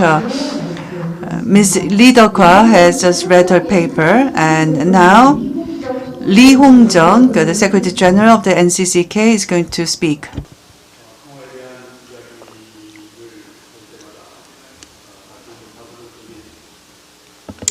네, 여러분들 반갑습니다. 평화에 대한 이야기를 요청받을. Thank you very much. I was told to speak about peace, and I begin with my personal history, which is every individual within the Korean society are faced with the national division. I was born in Tuamdong, in the neighborhood on the foot of Namsan Mountain, in the Yongsan-gu of Seoul on November 9th, 1956. I remember very clearly about the liberated village, the Haebangchon village, and the U.S. military camp. I remember climbing up the stairs in the Mount Namsan, and I remember the U.S. military compound. I remember the liberation village, the Haebangchon village, and after I grew up, I think that these experiences have inspired me greatly in coming up with my theology for liberation. And the Haebangchon village, the liberation village, is a place where most of the displaced North Korean people settled in. And therefore, they are very negative about North Korea. And during the Lee Seung-man regime, which was very anti-communist, and up until quite recently, during the Park Geun-hye regime, they provided grounds for the further growth in the anti-communist and pro-American theology. And I believe that this has great connections with the Protestantism, the conservative Protestantism into Korea. Hwamdong is very close to the Yongsan compound. And Yongsan is the place where the Japanese army established their installations, and the U.S. Army is still there. So it's like a colony, the military colony. It has been there for 115 years. And the geopolitical reality is clearly expressed through the region Yongsan. It shows that the oceanic powers and the continental powers clashed on the Korean Peninsula, and these oceanic and the continental powers chose to divide the nation and rule Korea, and it's vividly displayed through the military compounds of Yongsan.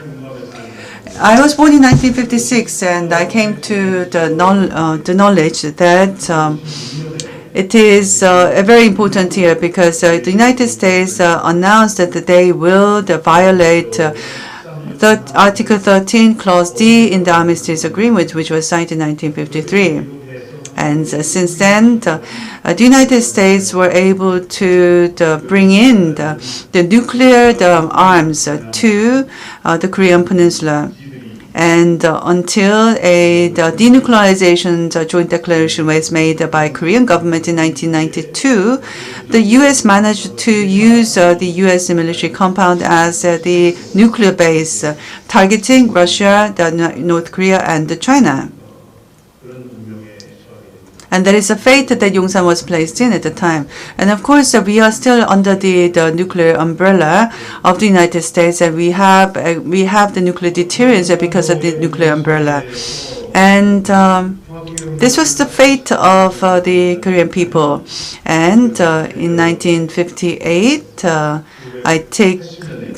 1980, I take note of the May 18th independence movement. People believe that democracy came before reunification, and therefore people did not talk a lot about reunification. It was more like a taboo, and the people wanted democracy first.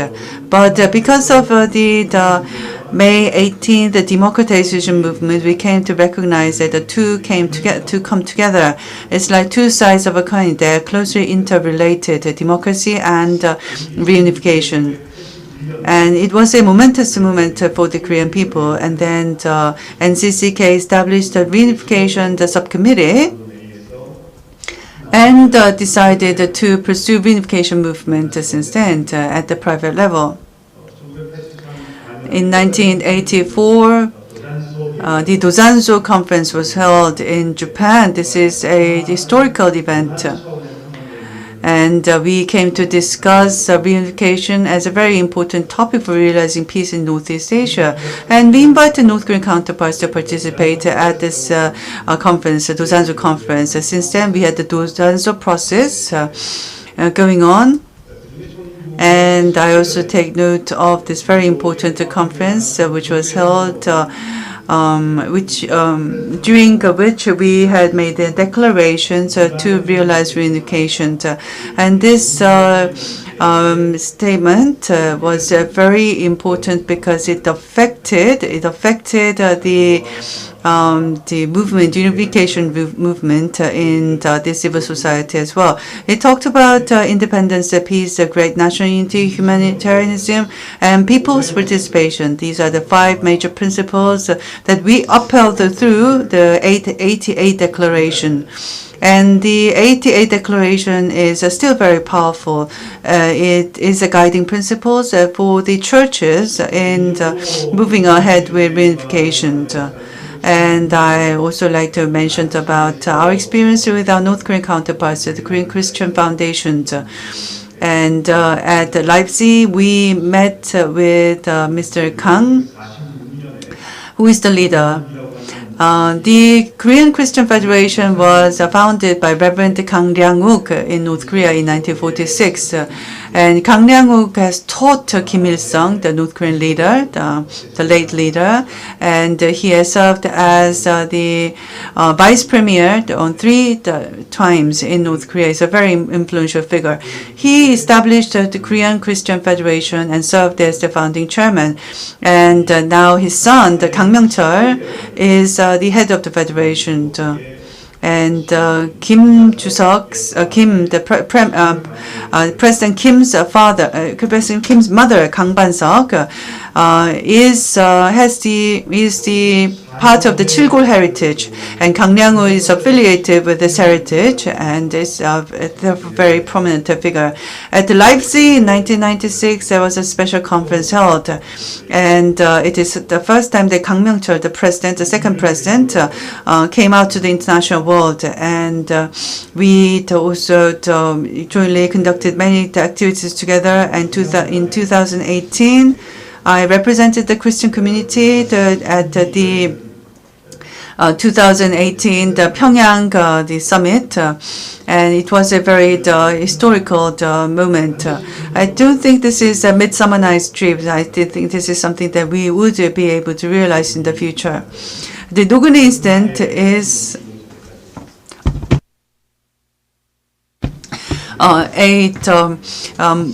a thrust force for us in pushing ahead with realization of peace on the Korean Peninsula. Our efforts will continue by living with the spirit of Nogun-ri. Thank you very much. We'd like to invite the next speaker. And we'd like to invite Ikoro Anzai, Lifelong Honorary Director of the Kyoto Museum for World Peace of Ritsumeikan University. Anzai, Lifelong Honorary Director of the Kyoto Museum for World Peace, Ritsumeikan University in Kyoto, and also serving as the General Coordinator of the International Network of Museums for Peace. I would like to express my deepest gratitude to the organizers of the Global Peace Forum for giving me an opportunity to speak as the recipient of the 4th Nogun-ri Human Rights Award. Thank you very much. I was originally a scientist specializing in radiation protection who graduated from the Department of Nuclear Engineering, Faculty of Technology of University of Tokyo in 1964 as the first students. I eventually questioned Japan's nuclear power policy, and in 1972 I made a comprehensive critique of the policy of the central government at the Science Council of Japan, which is currently a major issue in Japan. I later experienced various forms of academic harassment at the University of Tokyo. But the Fukushima nuclear power plant accident on the 11th of March 2011 was the moment when the concerns I had 40 years before the accident became a reality. Since 2011, when I received the 4th Nogun-ri Human Rights Award, I have been visiting Fukushima to support the people living there. And as of last March, when the investigation had to be suspended due to the spread of the new coronavirus infection, the Fukushima project, which I founded in 2013, made 70 visits to Fukushima to conduct radiological investigations, consultations, and workshops. By the way, in 1986, I moved from the University of Tokyo to Ritsumeikan University in Kyoto as a professor of economics. And based on my experience in the anti-nuclear and peace movement in Japan in the 1970s and 80s, I became deeply involved in the university's Peace Museum project. Kyoto Museum for World Peace at Ritsumeikan University was established in 1992 as the world's first university-based comprehensive peace museum, and that year we sent a delegate to the first International Peace Museum Conference held at the University of Bradford in the UK. I myself participated in the second International Peace Museum Conference in Stadtschweining, Austria in 1995 and became deeply involved in the International Peace Museum movement and did my best to bring the third international conference in 1998 and the sixth international conference in 2008 to Japan. I am very happy and honored to feel that the fourth Nogun-ri Human Rights Award is a recognition of my years of work for such peace and human rights. This award has convinced me to get more deeply involved in the International Peace Museum movement, and especially for the past 3 years has been one of the driving forces for me to promote the World Peace Museum movement as general coordinator of the International Network of Museums for Peace. I worked hard to organize the 10th International Conference of Museums for Peace as a virtual online conference this September, which proved to be a great success, with over 100 people from 25 different countries making presentations on the website. I sincerely hope that this Global Peace Forum will surely be another great success. I also strongly hope that the Nogun-ri Peace Prize continues to be a light to those who are dedicated to peace and will continue to give encouragement to people for their selfless efforts for peace and human rights. I think there are two different roles for the Nogun-ri Peace Prize. One is the Good Job Peace Prize, and the other one is the I Support You Peace Prize. Alternatively, I could be classified into the following two categories. One is an award for activities to prevent non-peaceful and anti-human rights situations such as the Nogun-ri tragedy or the use of nuclear weapons. And the other one is an award for assistance activities to the victims caused by non-peaceful and anti-human rights situations have occurred despite the efforts of the people. If such activities have already achieved notable results, the Good Job Peace Prize will be awarded to praise and reward people. And if they are still on track to achieve their goals, the I Support You Peace Prize will be awarded for encouraging them. In any case, the winners of the Nogun-ri Peace Prize will not only feel honor, but also great encouragement. Finally, as the General Coordinator of INNP, I would like to add some words about the significance of the Nogun-ri Peace Award being given to the International Network of Museums for Peace in 2013. By the time INNP won the Nogun-ri Peace Prize in 2013, INNP was already 20 years old. In O. Henry's short story entitled After 20 Years, there is a famous line, 20 years is a long time. In fact, the Nogun-ri Peace Prize has been awarded to INNP as a Good Job Peace Prize for the fact that INNP was inherited for 20 years by the efforts of those who found meaning or value in exhibiting peace. At the same time, however, I feel that the Nogun-ri Peace Prize has been awarded to INNP the I Support You Peace Prize with the intention of expecting and encouraging the further development of INNP. Yes, INNP had been developing. Despite COVID-19, INNP has successfully completed its first virtual conference quite recently, and is about to embark on a new journey under a new governance team. I would like to express my sincere appreciation for the expectations and encouragement of the Nogun-ri International Peace Foundation, and express my willingness to strive for further development of INNP, and conclude my speech in the hope of the great success of the Global Peace Forum. Thank you very much. Thank you very much. It was a message for the success of the Nogun-ri Global Peace Forum. Thank you once again, Director Ikuro Anzai. And we would listen to the last presentation from our presenters offline. We'd like to ask writer Ko Eun-ju. It will be a presentation on memories and records, freedom and peace. Please greet her with a warm round of applause. It's a pleasure to meet you. Last year, I received the literary award of the Nogun-ri Peace Prize. During the past year, I could feel the weight of this prize.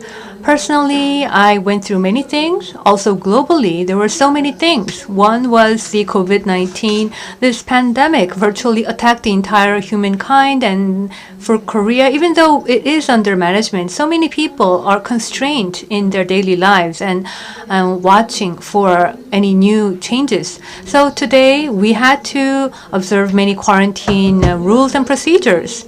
The government's quarantine is very successfully being operated in Korea. Nevertheless, there are both pros and cons about this policy. For example, there are privacy issues that are being raised, and this is also an issue of the personal individual freedom and the order of the community. And there could be contrasting or colliding issues. So depending on the political perspective, there would be differences on how to interpret the situation. And in some cases, it could even leading to a greater deepening between the so-called left and the right. So I think this is why, all the more, during the past 10 months or 12 months, the man 264 Lee Yuk-sa, which was the novel that received the Nogun-ri Peace Prize, should gain another rethinking. It was on the resistant poet of Korea under the Japanese colonial rule. When Lee Yuk-sa died at the age of 41 in being imprisoned in Beijing, he made a lot of effort to bring together the leftist and the rightist independence activists of Korea. And he passed away in 1994. That was just 1 year before independence. That was at the peak of the independence movements of Korea. They were even creating independence armies to even wage a war, and it actually required a true integration between the left and the right. And during this operation, Lee Yuk-sa lost his life. And even at the moment before his death, he wrote 2 poems. One is The Wasteland, and the other is Flower. And he dedicated his life to the independence of Korea. And this came to my mind many times during the past year. I'm sure that as we recently commemorate the 100th year of the March 1st independence movement, this also came to my mind even more vividly. And President Moon Jae-in wrote his review on this and wrote a review on my novel and on the novel and sent it to me. And I was kind of concerned that this novel could kind of raise negative relationships with Japan.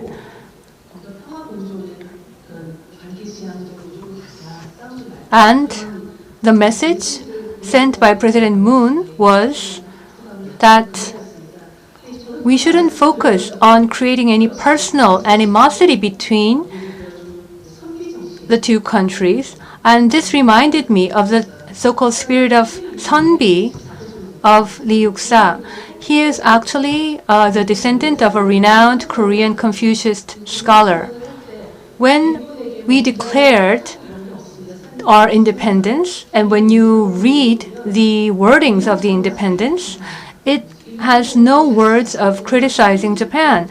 It envisions a future going together with Japan by correcting their past wrongdoings. And that was the main Sunbi spirit led by the Confucianist scholars. So this was also affected by the Russian revolutionary spirit, and this led to poet Lee Yuksa's literary spirit. Nevertheless, because of the political past and the criticisms toward his relatives and children that went to the north, any study of Lee Yuksa was quite delayed. And not many of the facts were revealed until recently. And it was also true for myself. I realized that he was imprisoned in many occasions after the 1990s as I did the study to write this novel. And I also met with Lee Yuksa's single daughter and conducted interviews of father and the uncles, and I could recall their memories.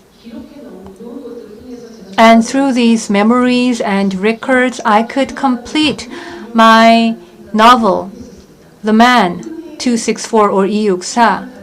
And when I came here to the Nogun-ri Peace Park to receive the Peace Prize, I could once again have an eyewitness of what Nogun-ri could tell the entire world.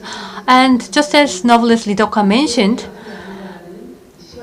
the novel, those know our pain, led us to be aware of Nogun-ri, and this led to other literary activities that even received the Pulitzer Award and on.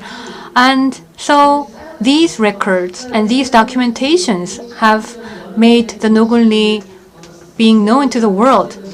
I understand that the 70th anniversary of the Nogun-ri incident could not be commemorated to its fullest because of the COVID-19. But I also was aware that Chairman Jung-gu-do published the book Nogun-ri is Still Alive in 2010, and a second version was also republished recently. And this was very encouraging. And I think holding this forum today and its planning and organizing was also very detailed, was planned in detail. So this also made me realize that this documenting process has not stopped and it is still going on. The COVID-19 situation is truly challenging. Nevertheless, humankind is pursuing a record of our past and a documentation of our past. And that is why I believe in our human civilization. And that is why I believe that we will overcome the COVID situation. During the Peace Prize Awards, we already have accumulation of the Peace Prize winners in journalism, human rights, and in the literary areas. We are seeing the number of the awardees increasing, and I'm sure that the documents will grow as well. And when we take advantage of this accumulation of records, I think it will help us to bring out our empathy and to promote empathy. So for the works or articles or the human rights activities, it doesn't matter what the storytelling method is. It could be through various methods to create a database. So whatever the method is, I'd like to propose that we create a database so that more people can gain access to these noteworthy achievements. We should not forget, we should remember, and such memory should be able to create something new, and that is where true value lies in. So I like to express my honor that I could share this meeting with you, with all of you, and I hope that we pursue a greater cause in the future. Thank you very much for the excellent presentation. I think there should be more empathy, more participation for us to successfully carry out the causes. With this, we'd like to close today's session. I'd like to briefly introduce what we're going to do tomorrow as well. And we have a roundtable meeting, and then we have special session as well. We have world-renowned speakers who will be joining us as the speakers at tomorrow's session. And in the morning, we have a special exhibition. The special exhibition will be broadcasted online through YouTube. And there will also be online the Peace Museum as well. I'm sure that you have a lot of difficulties for you to move around in places, but I do ask you to join us for this very special joint exhibition, which will be participated by the Nogun-ri Memorial at the Nogun-ri Memorial Hall, the Holocaust Museum in Berlin, the Museum of Tolerance of the United States, John Ray Museum of China, and the Hiroshima Peace Memorial Museum will be there as well. I'll see you tomorrow. I